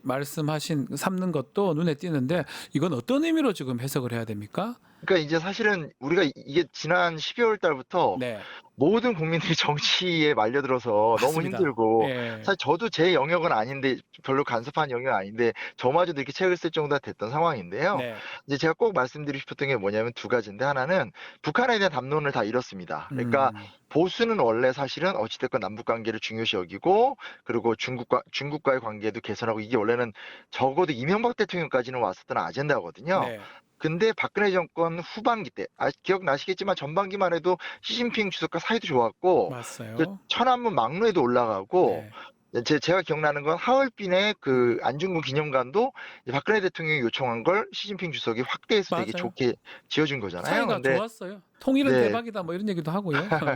근데 이제 예. 이게 이제 스스로의 자기 뭐 모순일까요? 아시다시피 이제 그 사드 배치 그리고 그 뭐죠? 개성공단 혁파 이렇게 되면서 사실상 이제 뭐 이런 거 파탄나도 된다라는 어떤 완전히 미국 종미주의를 가게 되고 그리고 그거를 이어받아서 윤석열 정권 들어오면 무슨 중국 간첩, 네. 동유럽 시장 개척을 가면서 보수는 대북 정책의 길을 잃었고 반대편에서 이제 진보도 사실은 계속 보수 진영에서 니네는 왜 북한 인권 갖고 아무 얘기 안 하냐 이런 식의 공격을 하다 보니까 네. 우리도 좀 북한에 대해서 비판적 얘기를 많이 했는데 조금 더 실리적으로 김대중 정권 때 갖고 있었던 가장 큰 특징이 우리가 직접 북한과 미국을 설득해서 가능한 범위 내에서 조금이라도 이렇게 뭔가를 이뤄낸다는 전략이었거든요. 네. 근데 이게 어찌됐건 이번에 문재인 대통령 회고록에도 나오지만 그 문재인 대통령이 이렇게 그 뭐라고 할 수 있을까요? 그 두 나라를 중재하는 걸로 조금 방향을 바꿨었잖아요. 근데 그렇게 가지 말고 우리가 하나하나 직접 문제를 풀면서 작은 거부터라도 이제 남북 관계를 좀 개선하고 특히 중국 문제는 좀 큰 문제라는 생각이 듭니다. 어찌됐건 옆에 붙어 있는 나라고 서로 영향을 많이 주고받을 수밖에 없고 맞습니다. 또 사실은 저는 이제 일 때문에 제 직업상 중국을 많이 갈 수밖에 없지만 네. 안 가보신 분들이 굉장히 중국을 편하게 얘기하시는데 네. 예, 굉장히 발전한 나라이기도 하잖아요. 그래서 좀 이게 중국과의 관계 개선에 대한 문제는 우리가 좀 특별히 노력을 많이 해야 된다. 이런 어떤 중국에 대한 혐오 발언들이 지금 너무 힘든데 뭐 예전에 생각해보면 예전에 정말 빨갱이라는 단어 앞에서 아무것도 못했지만 그걸 다 극복해서 우리가 무너뜨리지 않았습니까? 문화적으로. 그래서 예. 초장에 좀 중국 문제도 조금 분위기 바꿀 필요는 있다는 생각이 듭니다. 지금 앞으로 출범할 정부 얘기를 좀 하시는 것 같아요. 네네. 방향성은 어떻게 잡는 게 좋을 것 같습니까? 이번 정부. 네, 이제 뭐 누가 될지는 저는 잘 모르겠고 네. 사실 그게 뭐 제 역할은 아닌 것 같고 다만 이제 말씀드리고 싶은 것은 이제 약간 요 얘기는 반복되는 것 같긴 하지만 그러니까 저희 사회가 이제 제시한 아젠다들이 있고 그러니까 원래 굳이 말씀드리면 우리나라가 독립운동기 때도 그랬고 제헌헌법도 그렇고 이 균등이라는 단어가 지금도 헌법 전문에 많이 쓰여져 있거든요. 맞습니다. 그러니까 예. 북한 같은 어떤 기계적 평등의 사회주의 국가는 아니지만 어떤 우리나라의 민족 경제 자체가 민족 구성원들의 평등성 그리고 어떤 그런 것들을 공유하면서 모두가 동등하게 좀 살아갈 수 있는 세상을 만들어야 되는데 지금은 사실은 뭐 정말 뭐라고 할 수 있죠. 그러니까 저도 이제 자녀들을 키우지만 네. 부모의 소득이 자녀의 성적에 절대적 영향을 주는 세상이 됐고 특권 계급이 존재하고 그 특권 계급 소비를 부러워하지 그들의 부를 사회적으로 교정하려는 노력은 안 하거든요. 네. 그래서 일단 당장은 정치적 아젠다가 크지만 우리가 뭐 이렇게 뭐 경제 민주화 이런 말을 많이 하는데 조금 더 적극적으로 이 진보 정부가 들어왔었을 때 우리의 살림살이가 서민들의 살림살이가 나아질 수 있구나를 좀 입증했으면 좋겠다. 이제 미루지 않았으면 좋겠다. 뭐 그런 게 좀 가장 기대입니다. 네. 마지막으로 책 보니까 깨어있는 시민이라는 개념이 자주 네네. 등장하는 것 같아요. 네네. 아마 이게 노무현 전 대통령이 됐었던 내용 같기도 하고 어떤 뜻인지 또 한국 시민사회가 또 어떻게 깨어있으면 좋을지 그 말씀도 좀 네. 부탁드리겠습니다. 사실 그것 때문에 책을 쓴 건데요. 네. 그러니까 중요한 건 저는 시민들의 조직화라고 생각을 하고 네. 현재는 어찌됐건 우리가 되게 정치 편향성이 강하잖아요. 네. 모여서 이렇게 우리가 이 뉴스토마토나 이제 변호사님의 이야기를 들으면서 같이 으쌰으쌰하고 좋은데 예. 그걸 하지 말자는 얘기가 아니라 335 모여서 같이 역사 공부도 하고 경제 공부도 하고 복지 공부도 하고 인권 공부도 하면서 그냥 어떤 시민 운동가들이 그 어떤 시민단체가 아니라 진짜로 지금 사실 우리나라 시민단체 실질로 후원자들 5,000명 넘는 데가 없습니다. 네. 그러니까 그게 아니라 정말 2만 명, 3만 명이 되고 시민운동을 시민이 하고 자치를 시민이 할 수 있을 좀 내적 역량을 기르자. 네. 이렇게 정치가들한테만 계속 맡겨두지 말고 또 투표로 지지하지 말고 좀 더 우리가 좀 더 준비를 하는 수기민주주의 단계로 좀 들어가서 새로운 시대의 어떤 단위들이 됐으면 좋겠다. 그렇지 않으면 다음 민주주의의 길은 전 힘들 거라고 생각을 하고 네. 어찌됐건 김대중 대통령, 노무현 대통령, 문재인 대통령한테 저희가 많이 기대했다라면 지금 다음 대통령도 기대는 해야 되겠지만 네. 우리의 자리를 좀 더 만들어서 우리가 직접 정부에 좀 아젠다를 요구하는 단계로까지 시민들의 조직화가 좀 이루어졌으면 좋겠습니다. 혹시 이번에 뭐 여의도에서 우리 네. 집회하시는 분들 또 그리고 광화문에서 하는 그런 것들이 깨어있는 시민 또 그 조직이라고 이렇게 생각하시는 겁니까? 물론 이제 그거는 당연히 네. 우리가 되게 잘하는 역량이라고 생각하고요. 네. 다만 이제 그렇게 해서 독재자로 싸워서 무너뜨리는 건 저희가 잘하는데 예. 무너뜨린 이후에 건설적 역량은 아하. 결국 디테일이 네. 필요한 거고 네. 분과별로 전략이 필요하잖아요. 그 부분에서 너무 좀 정권에 맡겨놓은 게 있는 것 같아서 함께 숙의하고 아하. 공부하는 시민 공동체가 됐으면 좋겠습니다. 그 결국은 우리 박근혜 정부 그때 촛불 집회 그 네네네. 통해서 박근혜 정부가 뭐 무너졌다면 그 후에 그게 쭉 연결 안 된 것 같다 이렇게 봐도 되는 겁니까? 예, 굳이 뭐 저의 마음을 드러내시는군요. 그렇죠. 예, 예, 예. 그러니까 너무 이제 대통령과 정부에 맡겨놓은 것 같고, 네. 근데 그거는 좀 오랜 관성인데 이제 하나하나 좀 바꿔갈 때가 되지 않았나 뭐 그런 말씀입니다. 예. 알겠습니다. 책 꼭 읽어보고 다시 말씀을 좀 드리도록 하겠습니다. 오늘 말씀은 여기까지 듣겠습니다. 네, 감사합니다. 오늘 찾아뵙지 못해서 너무 죄송합니다. 아유, 다음에 또 뵙도록 하겠습니다. 네, 소장님. 감사합니다. 네, 지금까지 심용한 역사앤 연구소장과 함께했습니다. 자, 뉴스토마토 구독자 이벤트 짧게 소개해드리겠습니다. 지금 실시간 채팅창 참여하시면 매일매일 2,000 통통 쿠폰을 지급해드리고 있습니다. 매일 2,000원 상당의 할인 쿠폰을 지급해드리는데요. 채팅창 링크에 있는 통통모랩에 가입하신 뒤에 회원 고유번호 코드 실시간 채팅창에 한 번을 붙여넣기 하시면 이벤트 참여가 가능합니다. 그 댓글 다시면 5번 5,000원 통통 쿠폰 드리고요. 자세한 것은 실시간 채팅창 상단 고정 링크 아래 더보기란 참고해 주시면 됩니다. 이어서 뉴스 인사 프라임 진행이 됩니다. 오늘은 화요일 서초의 봄 코너입니다. 어디 가지 마시고 조금만 기다려 주시기 바랍니다.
MTS의 선두주자 증권통.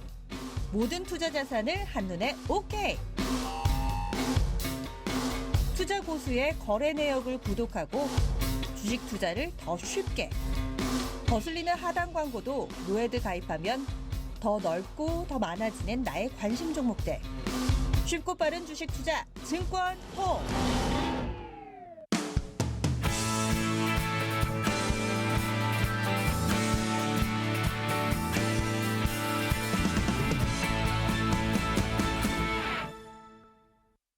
한 발 더 들어가는 고품격 시사대담 뉴스 인사 프라임 시작해 보겠습니다. 매주 화요일 서초의 봄 코너입니다. 자, 오늘도 권영철 대기자, 이현주 변호사 함께하겠습니다. 두 분 안녕하십니까? 안녕하세요. 네, 서초의 봄, 서초동 얘기 좀 해야 되겠죠? 네. 내란 혐의 두 번째 재판 열렸습니다. 윤석열 첫 재판 때는 공판 때 언론에 공개가 안 됐는데 짧게나마 그 피고인석에 앉아 있는 모습 공개가 됐어요. 어떻게 보셨습니까? 사실은 처음부터 공개가 됐어야 맞죠. 원래는요. 예, 주기현 부장 판사가 사실 계속 이상하다는 지적을 받고 있는데 예. 아니면 3일 전에 신청했으면 충분히 사실 유선으로나 무선으로 그냥 전화 걸어서 물어 확인하면 되는 거잖아요. 네. 그걸 뭐 급박해서 안 했다고 해서 어제도 이제 뭐 그 정도라도 원래 이제 규칙에 공판 전 선고 때만 사실 공개할 수 있는 거잖아요. 네. 뭐 생중계 얘기도 나옵니다만 일단 공개한 거는 뒤늦게나마 다행이라고 생각을 하고요. 어제 공판에서 가장 특이한 건 여전히 윤석열의 궤변은 계속되고 있다. 그러니까요. 어제도 계엄을 칼에 비유하면서 예. 요리도 할 수 있고 뭐 어쩌고 이런 비유를 했는데 사실 그 두 분 다 법률가시니까 그런 말 있잖아요. 검사 10년이면 민법을 모르고 뭐 검사 20년이면 형사법을 잊는다는 그런 뭐 법원도 있던데 아니 살인은 침해범 결과범이잖아요. 근데 내란은 위헌범 추상적 위헌범이잖아요. 근데 그걸 모르는 건지 어떻게 비상계엄이 칼과 같다. 좋은 일도 할 수 있고 나쁜 일도 할 수 있다. 계엄은 헌법과 계엄법에 정한 요건이 맞지 않으면은 그 자체가 이미 그렇죠. 불법이고 위헌이고 위법 아닙니까? 그것도 모르는 건 역시 궤변 만들어 놓고 있는 모습을 보면서 참 망상이 대단하다는 생각을 했습니다. 그 어떻게 보십니까? 이게 헌법재판소는 결국은 좀 지연이지만 변론 과정이 지금 다 공개가 됐잖아요. 언론에. 근데 이제 대법원 규칙이 뭐 그렇게 하지만 시작 정도밖에 안 되잖아요. 이게 역사적 사료라고 저는 생각해요. 그러니까요. 한때 대통령이었던 사람이 법정에서 자기의 그 계엄 행위에 대해서 어떻게 변호를 하고 그리고 법정에서 어떤 태도를 보이고 한 인간이 얼마나 초라해질 수 있고 하무시비롱이라는 건데 뭐 물론 본래도 태도가 건들건들하고 예. 굉장히 이제 단정하지 못한 사람이었는데 대통령 때 모습은 저 품이 없다 이랬는데 진짜 법정에 걸어 들어오는 모습은 초라하더라고요. 네. 정말 이렇게 하고 이렇게 걸어. 맞아요. 그러니까 이 모든 것이 저는 역사적 사료라고 생각해요. 우리에게 이게 권력이라는 것이 우리에게 잠시 어떤 사람에게 잠시 머물다 가는 것이지 저게 빠지고 나면 마치 주소 앞에 이렇게 춤추는 인형처럼 쪼그라드는 풍선 인형. 이런 예. 모든 것이 우리나라의 역사에 한다면 그리고 인간의 본질을 말해줄 수 있는 자료라고 생각하는데 전 가정을 찍어서 남기는 게 맞지 않겠습니까? 뭐 대법원 규칙이 그렇다고 하더라도 헌법재판소는 다 찍는데. 그리고 또 제가 한번 느낀 거는 두 가지는 첫째는 이걸 이렇게 공개하기 싫었던 게 지기현 판사 본인이 모습, 그러니까 돌아다니는 모습은 뭐 골든벨 키즈 들고 있는 이 모습은 젊었을 때 모습이더라고요. 지금은 상당히 이제 좀 나이가 더 든 모습인데 혹시라도 제가 든 느낌은 그냥 본인의 얼굴이 알려지는 게 싫었던 게 아닐까라는 생각을 해봤습니다. 예, 개인적 의견이라고 하고요. 네, 우리 대기자님. 생중계하는 거 차원 생중계가 사실은 헌법재판은 좀 압축적으로 진행을 하잖아요. 헌법재판이기도 그렇죠. 하고. 근데 이 형법의 내란죄를 다투는 거라서 사실 장황하고 길고 물론 뭐 어제도 이제 윤석열 피고인이 꾸벅꾸벅 졸다가 머리까지 막 닿는 뭐 장면까지 뭐 기자들이 봤다고 이제 보도가 나오고 있는데 예. 그 긴 시간 해야 되잖아요. 그리고 듣는 사람들이 법률가들이나 빼고 나면 이게 다투다 보니까 이제 다른 점도 있습니다. 분명히 이게 꼭 역사의 기록이라는 측면에서는 중요할 수 있지만은 오히려 이걸 이용해서 계속 자기 주장을 하고 선동을 하고 그럴 가능성의 위기도 나쁜 점도 있습니다. 그래서 네. 전체 다 공개하는 게 과연 옳은가에 대해서는 좀 신중하게 검토해볼 필요가 있습니다. 헌법재판은 국민들에게 헌법 교육도 시켜주고 필요한 점이 많습니다. 근데 요거는 좀 형사적 구체적으로 증거를 따져가면서 이게 증거가 맞냐 안 맞냐 많기 때문에 오히려 진영 간 논란을 일으킬 수도 있다는 점 때문에 좀 유의해볼 필요가 있을 것 개인에 같습니다. 대한 형사 재판이기 때문에 네, 그렇습니다. 알겠습니다. 또 하나가 지하 주차장 출입 부분입니다. 이거는 뭐 고등법원장이 결정한 거라고 하긴 하지만 결국은 지하 주차장으로 가기 때문에 포토라인 서는 모습은 안 보였어요. 계속 그럴 것 같긴 하거든요. 그게 이제 그 서부지법 폭동 사태가 사법부 판사들한테는 상당히 큰 충격을 준 것 같아요.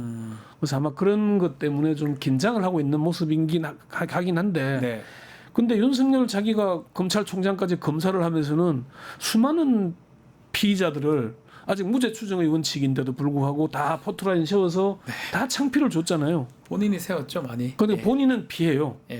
그러니까 이 사람은 자기 항상 그런 게 익숙해 있는 것 같아요. 자기는 예외로 해도 된다.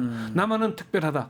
이런 게 너무 익숙해 있는 것 같아서 이거는 좀 우리가 이제 1차, 2차 공판에서 지켜봤지만은 뭐 지지층도 상당히 많이 떨어져 나갔고 이제는 법정 주변에 소란도 별로 없고 하기 때문에 이제는 포토라인 세워도 되지 않나. 그리고 어차피 지금 내란 우두머리는 불구속 상태에서 재판을 받고 그 밑에 수하들 중요 임무 종사자들은 다 구속돼 있어요.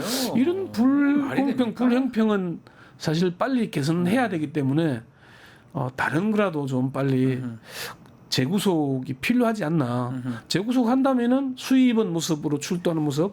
법정에도 수의를 입고 앉아. 아까 초라하다는 얘기를 하셨는데 수의를 입고 앉아 있는 모습과 아직도 정장을 하고 앉아서 빨간 넥타이 메고 팍 폼 잡고 이래 있는 거하고 좀 다르잖아요. 많이 다르죠. 그런 화장과 같더라고요. 예. 그런 모습들을 감안하자면은 빨리 이제 고등법원이 초창에는 저는 그런 그 우려 때문이라는 거는 이해가 갑니다만은 이제는 좀 바로 잡아야 되지 않느냐 그렇게 생각을 합니다. 재판 엄청 해야 돼요. 12월까지 다 잡혀 있거든요. 그것도 좀 박근혜 전 대통령은 일주일에 3번 4번 하고 그랬거든요. 근데 이건 지금 주 1회 내지는 한 달에 월 3, 4회예요. 두 번, 세 번 하는 월 3, 4회예요. 이거는 제가 볼 때는 이래서 재판 검찰 측 증인이 500명이 넘는다 그랬죠.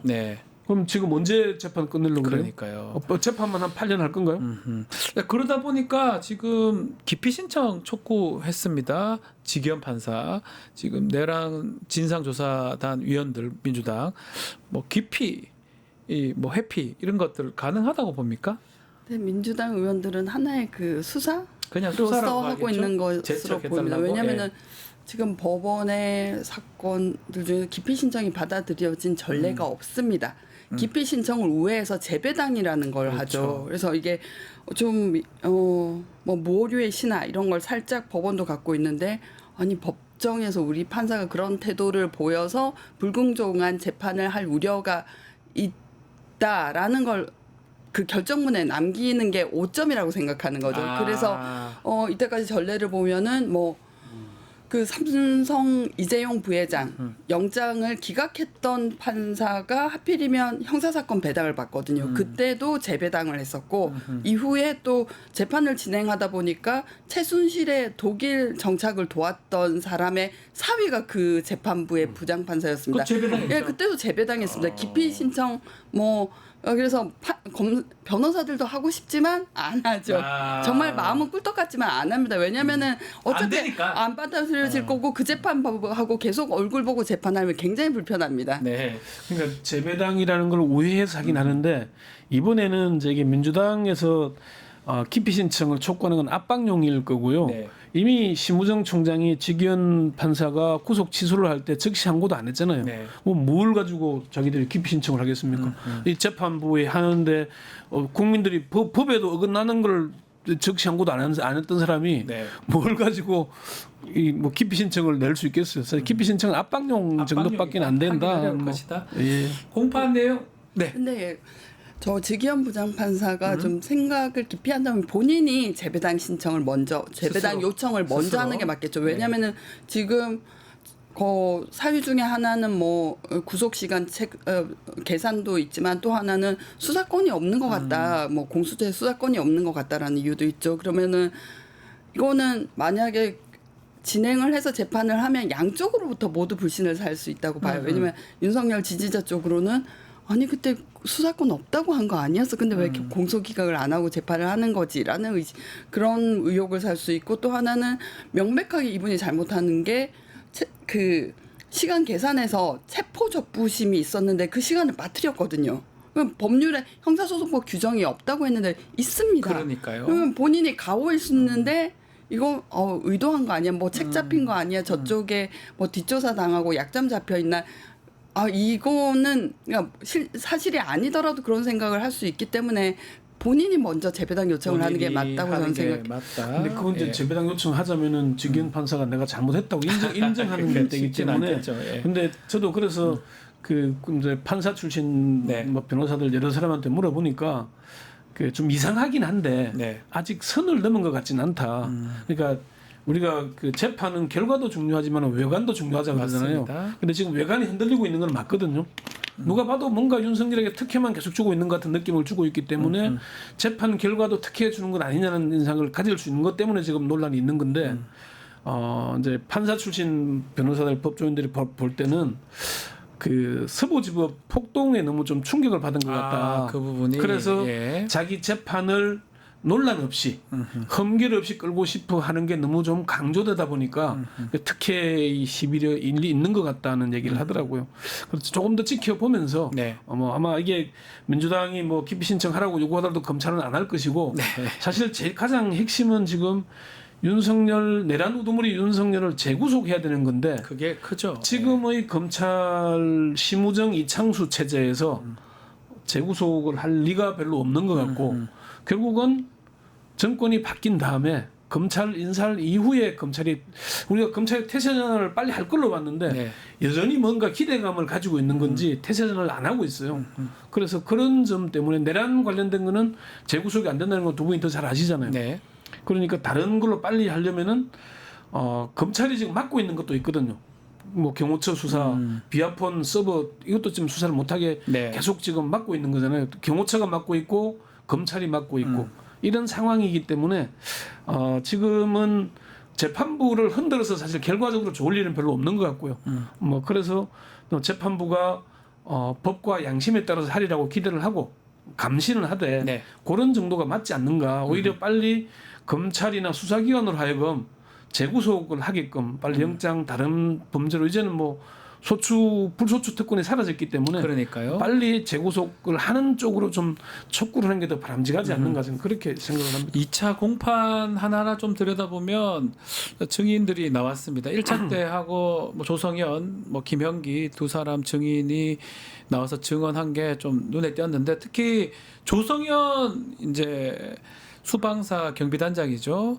국회의원 끌어내는 게 가능한 거냐 그렇게 보이냐 그러니까 답이 상당히 좀 놀랐습니다. 왜 불가능한 지시를 내렸냐라고 반박을 해버렸어요. 어떻게 보셨습니까? 예. 이분이 헌재 재판 네. 할 때도 헌재 탄핵 마지막에 네. 직권으로 증인으로 그쵸. 채택된 사람입니다. 헌법재판소가 신청한 헌법재판소의 법정에서 굉장히 인상적인 모습을 남기신 분이어서 제가 네. 명확히 기억하고 있거든요. 그래서 이제 헌법재판관의 질문에 답하고 나서 윤석열의 변호인들이 대리인들이 압박 질문을 했었죠. 네. 의인 코스프레 한다라고 하니까 나는 의인 아니다. 내가 거짓말을 하면 우리 부하들이 다 안다. 그래서 네. 나는 거짓말을 할 수도 없고 뭐 해서도 안 된다라고 생각. 뭐 그런 분인데 이제는 그때보다 더 마음이 편안하실 거 아니에요. 아마도 그렇겠죠. 그때는 긴장하셨을 거예요, 정말. 긴장되죠. 예, 자기가 진실을 말해야 한다는 그런 소명으로 왔지만 굉장히 긴장했을 텐데 지금은 너도 민간인 나 군인 이렇게 하면 굉장히 이제 본인이 그때 국회에 투입된 사람으로서 생생하게 기억하고 있을 거잖아요. 그러니까요. 그리고 이분의 가장 용감한 행동은 계엄 해제가 뜨기도 전에 먼저 철수하셨죠. 그래서 그렇죠. 장관에게 그냥 보고하고 여기 시민들 너무 많고 이거 유혈 사태가 일어날 수 있다라고 하면서 그때 그래서 김용현 국방부 장관을 떨게 만들었다고 하더라고요. 국방부 장관이 전화를 했을 때 우리 철수했다라고 하니까 용산으로 쳐들어오는 거 아닐까라고 김용현이 굉장히 긴장을 했다고 해요. 그래서 겁먹어가지고 윤 대통령한테 보고도 못한 상황이었다고 하는데 그런 결기를 가지신 분인데 법정에서 이 정도 말은 할 수 있겠죠. 네. 그것도 상당히 조성현 단장도 그렇지만은 김형기 대대장 특전대대장. 그러니까 윤석열에게 나는 사람에게 충성하지 않는다. 들으라고 한 얘기 같죠? 국가가 국민에게 충성한다는 얘기하고 차라리 나를 항명죄로 처벌해라. 내가 안 들어서니까 그러면은 부하들은 내란죄고 뭐가 아무것도 안 된다. 네. 이런 결기 있고 정말 참 군인들이 여전히 있으니까 대한민국이 이렇게 유지되고 있구나 하는 걸 우리가 다시 볼 수 있었죠. 저거는 본인이 자기가 하고 싶은 말이 있다고 하고 재판부를 향해서 한 말이긴 하지만 실제로는 윤석열 들으라고 한 말로 봐야 되겠죠. 사람에게 충성하지 않는다. 저 말로 사실은 대통령까지 간 거잖아요, 사실. 그걸로 키워진 거죠, 사실은. 키워진 거죠. 키워진 거고 이미지가 아니 뭐 말도 안 되게 사실은 부장 검사가 중앙지검장을 그렇게 막 면박을 줘버렸잖아요, 사실은. 그리고 자기는 윤석열을 그러니까 막 사실 저 모습을 보면은 이 사람이 의로 정의로운 사람이 아니라 네. 막고 하는 사람이거든요. 그러니까요. 자기 마음대로 안 되면은 뭐 위고 뭐가 아무것도 없다. 화내고 그냥 막 덤벼드는 사람으로 그러니까 보이는데 뭐 사실 그런 모습 저걸 언론에서는 아주 정의로운 사람으로 포장을 좀 해. 뭐 지금 결과론적인 얘기긴 하지만 보면 근데 우리 네. 저희가 눈이 맑았다면 그때는 저희가 막 정의로운 검사에 갈급하고 있었고 예. 그런 모습을 줬던 거예요. 근데 그러나 그때 이어지는 그 말들을 보면 위험성을 감지할 수 있었어요. 뭐라고 네. 했냐면은 저는 사람에 충성하지 않습니다. 위법한 명령에는 따르지 않습니다. 이랬는데 위법한 명령은 어떻게 판단하냐? 제가 합니다였거든요. 그게 더 문제였어요. 그러니까 상관의 명령이 위법하다고 생각하면 검찰청법에는 엄연히 이의제기권이라는 게 있습니다. 그리고 상관이 이의제기 그래 너의 양심의 자유를 지켜주겠다. 너는 이 사건을 이렇게 처리할 수밖에 없으면 나는 다른 사람한테 배당을 하겠다. 이런 직무이전 지시라고 하는데요. 절차가 있습니다. 절차가. 그러니까 자기가 위법성을 다투려고 해도 절차가 있고 상관 그 이의제기권 행사하면 그걸 수용할지 상관이 결정하는 거. 굉장히 절차를 무시한 발언이었어요. 그때 위험했었는데 우리의 흐린 눈이 알아보지 못했다고 생각합니다. 못했죠. 자, 뭐 공판 다음 12일 열린다고 하고요. 공판을 지켜보기로 하고 12일은 너무 늘어요. 저도 사실은 좀 납득하기 어렵습니다. 두 분 다 법률가시니까 네. 주신문 다음에 다음 주 일주일이나 있다가 반대 신문 주는 거는 너무 좀 무리하지 않나요? 그러니까 그렇게 하지 않습니다. 너무 특혜죠. 저는 재판을 하면서 뭐 어떤 특별한 사정이 있는지 몰라도 그날 해야죠. 그러니까요. 그 신문은 그날 끝내야 됩니다. 차라리 조성현을 한 명 불러서 끝내고 다음 날 다 해야죠. 주제 재신문 다 해야 되거든요. 그래야지만이 이 사람이 증언을 할 때 여기도 듣고 저기도 듣고 다 같이 보는데 납득하기 어려운 게 조성현, 김현기를 2번 부르는 거예요. 그럴 바야 한 명씩 한 기를 쓰는 게 맞죠. 그렇죠. 납득은 전 안 돼요. 저는 처음 봤어요. 2번 나오라는 것도 굉장히 신뢰거든요. 그래서 재판이 길어지더라도 야간에 재판을 하더라도 보통 끝납니다. 그 증인이 나왔을 때 거기서 해결할 수 없거나 뭔가 특단의 사실이 생겼으면 다음 기일 출석을 요구하는 거지. 그날 해결해야 돼요. 그리고 자신 없으면 한 명만 불러가지고 한 명만 해결하고 지금 이틀을 기일 잡았는데 2명을 2번 불렀다는 거잖아요. 그러니까 이런 식으로 진행하는 게 직위원 부장 판사에 대한 계속 의혹의 시선이 가게 되는 거니까 이거는 조금 재판부가 좀 바로 잡든지. 날도 지금 2주 3주 지나서 2주 5월 12일이면 상당히 멀거든요. 뭐 중간에 연휴가 있는 건 맞는데. 연휴가 뭐 중요합니까? 근데 다음 28일은 해야죠. 28일도 안 하고 넘어가는 거예요. 그러니까 그런 점에 있어서 보자면은 뭔가 이래가지고 이 재판이 언제까지 갈지 눈치를 보겠다는 건지 어떤 건지 모르겠지만은 좀 무리해 보인다. 그럼 좀 증인 좀 빨리 자르고 해야 되는데.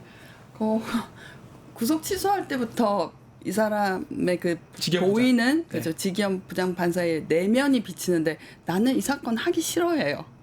부담돼 무슨 그런 태도로 이거 사실은 구속 취소를 한 것도 본인이 법률을 심오하게 숙고한 판단이라기보다는 나는 뭐 적이 되기 싫다. 검찰이 항고를 하면 상급법원에서 결정을 나는 따르면 된다. 이런 마음의 태세였던 것 같아요. 그래서 전반적으로 보이는 건 나는 이 사건이 부담스럽다. 그러니까 재판부가 그렇게 하면 안 되죠. 그러니까 심우정 총장도 즉시 항고를 했어야 된다는 게 법에 규정이 있는데 안 했잖아요. 그렇죠. 그러니까 두 사람 다 결국은 직위원 판사는 어떨지 모르겠지만은 심우정은 거기에 대한 아마 책임을 져야 될 겁니다. 아마. 네, 또 다른 얘기도 좀 해보겠습니다. 명태균 수사 얘기입니다. 김상민 전 검사 조사를 했습니다. 결국은 공천 개입, 김건희의 공천 개입 의혹 수사하는 건데 이제 문제는 우리가 눈여겨봐야 될 거는 김건희를 언제 부르느냐 이 부분이에요. 언젠가는 불러야 될 거 아니에요. 계속 놔둡니까? 지금 안 그래도 좀 사람들이 관심을 가지고 있는 게 아까 말씀드린 대로 윤석열을 재구속하기 위한 게 가장 가능성이 높은 게 명태균 관련이에요. 그렇습니다. 그러니까 그 80차례가 넘는 무료 여론조사 이게 정치자금법 위반의 가능성이 높잖아요. 뇌물도 이제 공직자로 보냐 안 보냐에 따라서 뇌물죄도 적용할 수 있는 거고 그리고 이 공직자 뭐 공직선거법 위반도 가능하잖아요. 그래서 이걸 적극적으로 나서면 가능한 것 같은데 심우정 검찰총장 이창수 중앙지검장의 지금 체제에서는 적극적으로 안 할 가능성이 안할 높지 것 않겠습니까? 같다. 그리고 제가 뭐 여기저기 수소해본 그 바로는 이창수가 뭐 적극성이 없어요. 본인들 이미 뭐 정권 바뀌면은 날아갈 거 알고 있는 거고 뭐 말로는 뭐 캐비넷에 있는 사건 다 틀고 가라고 얘기했다고는 하지만은 실제로는 움직이질 않고 있으니까 이게 김건희 여사가 구체적으로 개입한 정황이 나와 있고 김상민 뭐 조국 수사 때 열심히 했다 그래서 챙겨줘야 된다 이게 조사가 나왔으면 끝나는 거거든 사실은. 예. 조사가 뭐가 그랬습니까 이게? 거의 구체적인 건데도 이렇게 하지 않고 있는 건 결국 검찰이 여전히 태세 전환이 안 됐다. 네. 아직도 눈치를 보고 있다. 이게 문제인 것 같습니다. 자 그리고 지금 예, 저는 제가 네. 여기 얘기하는 검찰의 판단, 검사들의 일반적인 판단은 어차피 우리는 기소청으로 전락할 거다, 힘 뺄 필요 없다라는 게 얼추적. 그러니까 이제 우리가 점 찍고 나타나기에는 네. 새로 나타나기 너무 늦지 않았니라는 것이 일반적인 입장인 것 같아요. 그리고 예전에는 그 문재인 정권에는 자기네들 개국 공신이라고 힘이 들어가 있었고 점을 찍고 나타낼 네. 수 있었죠. 그 뭐 사실은 뭐 문재인 정부 이전 10년 동안 박근혜 이명박 통치 체제를 굳건히 한 게 검찰이었는데 정의로운 검찰로 거듭날 수 있었거든요.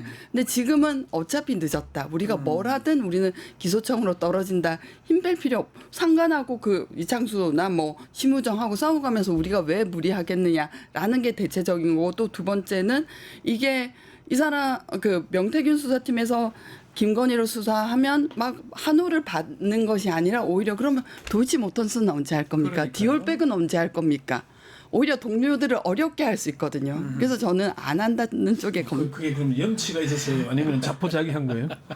자포자기에 가까울 것 같기도 하고 또 하나 변수가 박성재 장관입니다. 이 사람 탄핵 소추됐다 복귀한 다음에 인사를 지금 하는 거 아니냐, 알박기 인사 등등의 얘기가 나오는데 글은 또 인사가 제대로 돼야 조사가 제대로 될 건데 두 가지 설인데요. 일단 시동을 건 건 법무부 감찰관하고 대검 감찰부장 이제 공모 절차를 진행한다고 나섰는데 이미 한 4개월 정도의 공석이었거든요. 이게 이제 누구를 보면 되냐면은 대검의 윤석열 총장 시절에 대검의 한동수 감찰부장 이 사람이 이제 나와서 많은 증언을 하고 윤석열 총장 체제에서의 잘못된 게 다 드러났잖아요. 그러니까 결국은 박성재 법무부 장관도 지금 내란 뭐 이걸로 탄핵 소추까지 됐다가 또 돌아왔는데 결국은 알박기를 해서 다음 검찰에서 내란 관련 검찰의 일탈의 문제를 짚어야 되잖아요. 그게 형사적으로도 뭐 수사도 하겠지만은 수사보다는 감찰 가능성이 높잖아요. 감찰이 있겠죠, 그러니까 아마도. 감찰관과 감찰부장을 알박기를 하면은 그게 제동이 걸리잖아요. 자기들 수사를 막을 수 있다. 그래 안 그게 할 수 있다. 앞에서 이완규를 헌법재판관으로 박아서 여러 가지 그 노림수를 했듯이 인사 알박기를 노리는 게 아닌가. 뭐 실제 제가 들은 바로는 박성재 장관이 탄핵 소추된 직무정지 상태에서 감찰관, 감찰부장 후보자들을 물색하고 다녔다. 아, 그래요. 그런 얘기도 들었어요. 좀 열심히 사네, 진짜로. 그러니까 맞다면 하고 싶어하는 사람도 있고 누군가를 시키려고 애를 썼다 이런 얘기까지 들었거든요. 그래서 그런 거는 좀 자제해야 되지 않느냐. 그렇죠. 한덕수도 마찬가지. 한덕수, 최상목도 그렇지만은 지금 윤석열 정부의 국무위원들은 자기들을 임명한 대통령이 지금 탄핵돼가지고 파면된 상태 아닙니까? 그러면 자기들은 지금 직무 정지 상태인 거죠. 그러니까요. 뭘 하면 안 되는 거잖아요. 양심이 있고 사람이라면 표현을 제가 안 하겠습니다. 정상적인 사람이라면 이런 인사를 하지 않죠. 공직자라면. 기본적인 공직자. 왜냐하면 우리가 지금 잘못해가지고 파면됐는데 내가 거기서 알박기하고 인사를 한다는 게 정상적인 상황이니까. 지금 조기 대선을 하고 있잖아요. 잘못된 것 때문에. 가만히 있어야죠. 그럼 가만히 있어야죠. 사실은 그냥 일상적인 거 외에는 하면 안 되는 건데. 안 되는 거예요. 그건 이건 잘못된 거라고 봅니다. 그래서 이거는 오히려 그래서 친윤 검사를 감찰부장과 감찰관에 박아놓으면 임기 2년이에요. 또 버티면서 또 거기다가 버티고. 뭐 이상한 사람 앉혀놓으면 조사가 돼도 되겠습니까? 버티면서 싸움만 할 거잖아요. 그러니까요. 네. 예, 법무부 감찰관이 공석이 된 계기가 12월 3일. 쿠데타가 일어나고서 뭐 그 유역 감찰관이 그때 이 지시를 따를 수 없다라면 오전 회의에서 뛰쳐나가면서 공석이 된 건데 그러면은 사실은 상당한 공석으로 두다가 갑자기 이제서 하는 거는 자기의 지시를 따랐던, 그러니까 검찰의 그 지시, 검찰 상부의 지시를 따랐던, 그러나 현재로서는 검찰에서 앞길이 남은 뭐 이창수 심우정 같은 사람이 다 떠난다지만 그 사람들은 자리 보존해야 될 거 아니에요. 징계 안 받고. 내 지시를 따른 사람을 챙겨는 줘야 되니까 라는 건데, 저는 사실은 이 자리에 올 사람이 적을 거다. 왜냐면은 이 자리가 고립될 수밖에 없는 게 결국 밑에 사람들은 다 그렇지 않은 사람들로 채워질 거거든요. 그렇죠. 아무리 혼자서 카리스마를 발휘해봤자, 그러니까 역으로 그 대검 감찰부의 한동수 감찰부장 같은 역으로 이제 검찰을 이렇게 뭐 고소하고 검사들을 지키려고 하는데 밑에 사람들이 말을 안 들어서 안 되는 그런 위치가 될 수 있기 때문에 저는 공모에 응할 사람들이 많지는 않을 것이다라고 생각합니다. 근데 뭐 원하는 사람이 있다는 얘기도 들었고요. 그래서 요거는 좀 안 하는 게 맞을 것 같고, 실제 이제 어떤 모습이냐면은 방송 쪽에 이진숙 방통위원장, 김태규 부위원장, 유희림 방심위원장 이런 사람들을 지금 박아놔서 얼마나 좀 혼란스럽게 하고 있잖아요. 그래서 이런 모습을 연출하게 되지 않을까 하는 모습들. 그래서 이게 그냥 정상적인 것도 아니고 내란으로 파면된 상황에서 그 밑에 국무위원들이 알박기 인사를 한다는 거는 사실은 공직자의 기본이 안 된 거예요. 기본이 어쨌든 안 해야죠. 안 해야 되는 거 아니에요. 하면 안 되는 거죠. 안 돼요. 안 되는 건데 기본을 안 지키니까. 요 얘기도 마무리 좀 하면서 해보겠습니다. 대통령실 수사 부분이에요. 경호실 대통령실 압수수색이 불발이 됐는데 경호처에서 뭔가 이미 제출한다고 하지만 버티고 있는 모양새고, 또 김성훈이 이달 말에 나간다고 합니다. 수사의 속도가 좀 날지 대 기자님 짚어주시겠습니까? 또 수사를 해봐야 하는 건데 이미 6차례나 지금 불발됐잖아요. 이거는 대권한 대행인 그 한덕수 최상목의 책임이 큽니다. 네. 얘기해야 되는 거 아니에요? 본인이 해야죠. 협조하라고 얘기를 해야죠. 그리고 그게 뭐 형법 조항을 가지고 계속 뭐 검과 옥조처럼 써먹고 정가의 보도처럼 휘두르고 있는데 형사소송법 110조, 111조를 계속 내세우고 있는데 이거는 국가의 중대한 이익을 하는 경우를 제외하고는 압수수색 성낙을 거부할 수 없다는 조항도 있잖아요. 그러니까요. 그거는 왜 안 써먹어요? 그 핑계죠, 사실. 물리력을 동원해서 제가 볼 때는 경찰이 좀 더 강력하게 치고 들어가야 됩니다. 지금은 그렇죠. 아니 한남동도 비어 있잖아요, 관저가. 아무도 없어요. 없는 상태에 계속 틀어막는 게 말이 안 되잖아요. 이거는 제가 볼 때는 수사기관이 좀 더 강력하게 밀고 들어가든지 아니면은 권한 대행이 지금 뭐 한덕수 대행이 자기가 출마할지 말지를 눈치 보고 있으니까 하겠어요?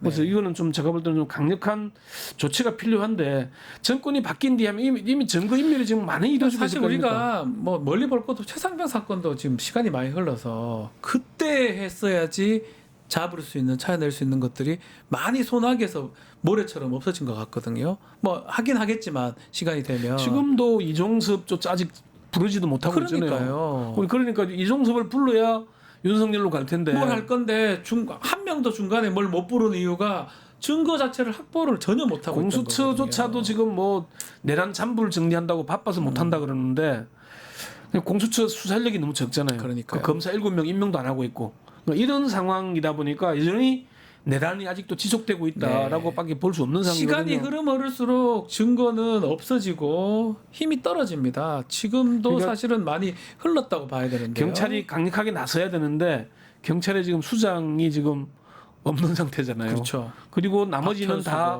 윤석열 때 임명된 고위직들이 있는 거잖아요. 이런 상황이 지금 오히려 수사를 막고 있는 모습이 아닌가. 그래서 경찰이 조금 더 국수본이 나설 거면은 좀 더 강력하게 정말 지난번 체포영장 집행 때처럼 병력을 동원해서라도 할 필요가 있다. 저는 그렇게 봅니다. 네, 이현주 변호사님. 이게 알박기하고 연관이 되는 건데요. 결국은 처음에 아주 셋불 당김에 뽑듯이 못 해놓으니까 전체 기강이 흐려져 버렸어요. 한덕수가 하고 있는 지금 한덕수 권한대행이 하고 있는 지금 행태들도 이해가 안 가는 것이 많지 않습니까? 왜냐하면 지금 뭐 관세 협상을 하러 협상단을 보낸다고 하는데 하나도 지금 보면 서두를 필요가 없는 거거든요. 이미 트럼프의 국내 지지율이 굉장히 떨어지고 있고 뭐 탄핵 한국이 부러워 이러면서 탄핵 어떻게 하니 이런 정도인데 우리가 서둘러서 협상을 해서 관세 조금 얻어내겠다고 뭐 방위비 뭐 이런 거 양보할 국채, 미국의 국채 사고 이렇게 없어. 근데 자기네가 굳이 나서고 있는 건 내가 이때 뭔가 성과를 언론을 이용해서 띄우고 뭐 대통령 후보로서의 입지를 굳히겠다라는 사적인 욕심 외에는 생각이 안 되거든요. 그러니까 처음에 우리가 뜨거울 때 단도리질을 해야 되는데 그때 못함으로써 참 많이 놓친 것이 아쉽다고 생각. 그리고 그런 것들을 보면 지금 얘기하셨지만 그런 욕심들이 계속 있는 거잖아요. 알박기 욕심, 그렇죠. 본인이 뭘 하려는 욕심, 심우정 뭐 다 저는 다 비슷하다고 보거든요. 그 사람들. 권력을 유지하겠다는 네. 욕심이 과한 거죠. 사실은 그건 내려놓기가 쉽게 하겠습니까마는 잘못했으면은 물러날 줄 알아야죠. 공직자들이 특히나 한덕수 대행하고 있는 걸 보면 한덕수 최상목은 야 저런 사람들이 참 대한민국의 고위공직을 해왔다는 게 참 부끄럽고 참 안타깝습니다. 민낯 다 드러나고 참 허탈합니다. 허탈해. 네. 저런 사람이 저 정도의 사람들이 있다는 게 다 지금 보면 그 위에 뭐 하는 사람들 다 비슷비슷합니다. 근데 그 본 모습 민낯을 우리 국민들이 다 목도를 한 게 아닌가 지금. 뭐 민낯을 보이고 있는 게 뭐 이제 우리 법률가들도 가장 제가 말하는 게 다 법률가 고위공직자 법률가들 말씀입니다. 예, 뭐 알겠습니다. 좀 심각한 상황인데 어쨌건 이런 문제가 수사조차도 제대로 내란죄 수사도 안 되고 있으니까 윤석열 피고인이 왜 법정에 나와서 궤변을 늘어놓겠습니까? 아직도 덜 드러났으니까요. 왜 아직도 자기는 버틸 수 있다, 빠져나갈 수 있다. 내가 파면은 됐지만은 내란죄 형사처벌은 면할 수 있다. 이걸 지금 노리고 있는 거잖아요. 맞아요. 그래놓고 자기 부하들은 다 구속돼 있고 이런 상황이 어떻게 국민들이 납득이 됩니까? 납득이 안 되죠. 이런 걸 빨리 해소하고 바로 잡아야 됩니다. 네. 그걸 제가 볼 때는 새 정부 출범하기 전에 바로 잡아줘야 새 정부는 지금 세계 할 일이 많아요, 사실은. 경제 문제고 민생이 할 일이 많잖아요. 이런 사정 문제는 사전에 빨리 해야 되는데 이 수사기관들이 자기 살 길만 찾고 있으니까. 그런 의미에서 특검법 맡고 있는 국민의힘도 좀 저는 안타깝고 전반적으로 어차피 40일 지나면 뭐 정부가 바뀔 가능성이 높은데 어쨌든 그런 부분이 아쉽습니다. 많이 아쉽죠. 많이 아쉽습니다. 알겠습니다. 오늘 서초의 부분 여기서 마무리를 하겠습니다. 이현주 변호사님, 권영철 기자님 감사합니다. 수고했습니다. 자, 내일 방송 짧게 소개해드리겠습니다. 최진봉 교수의 수일련 남자 이슈합 또 대담도 준비되어 있습니다. 내일도 많은 시청 부탁드리고요. 오늘 방송은 여기서 마무리하겠습니다. 시청해주신 여러분 고맙습니다.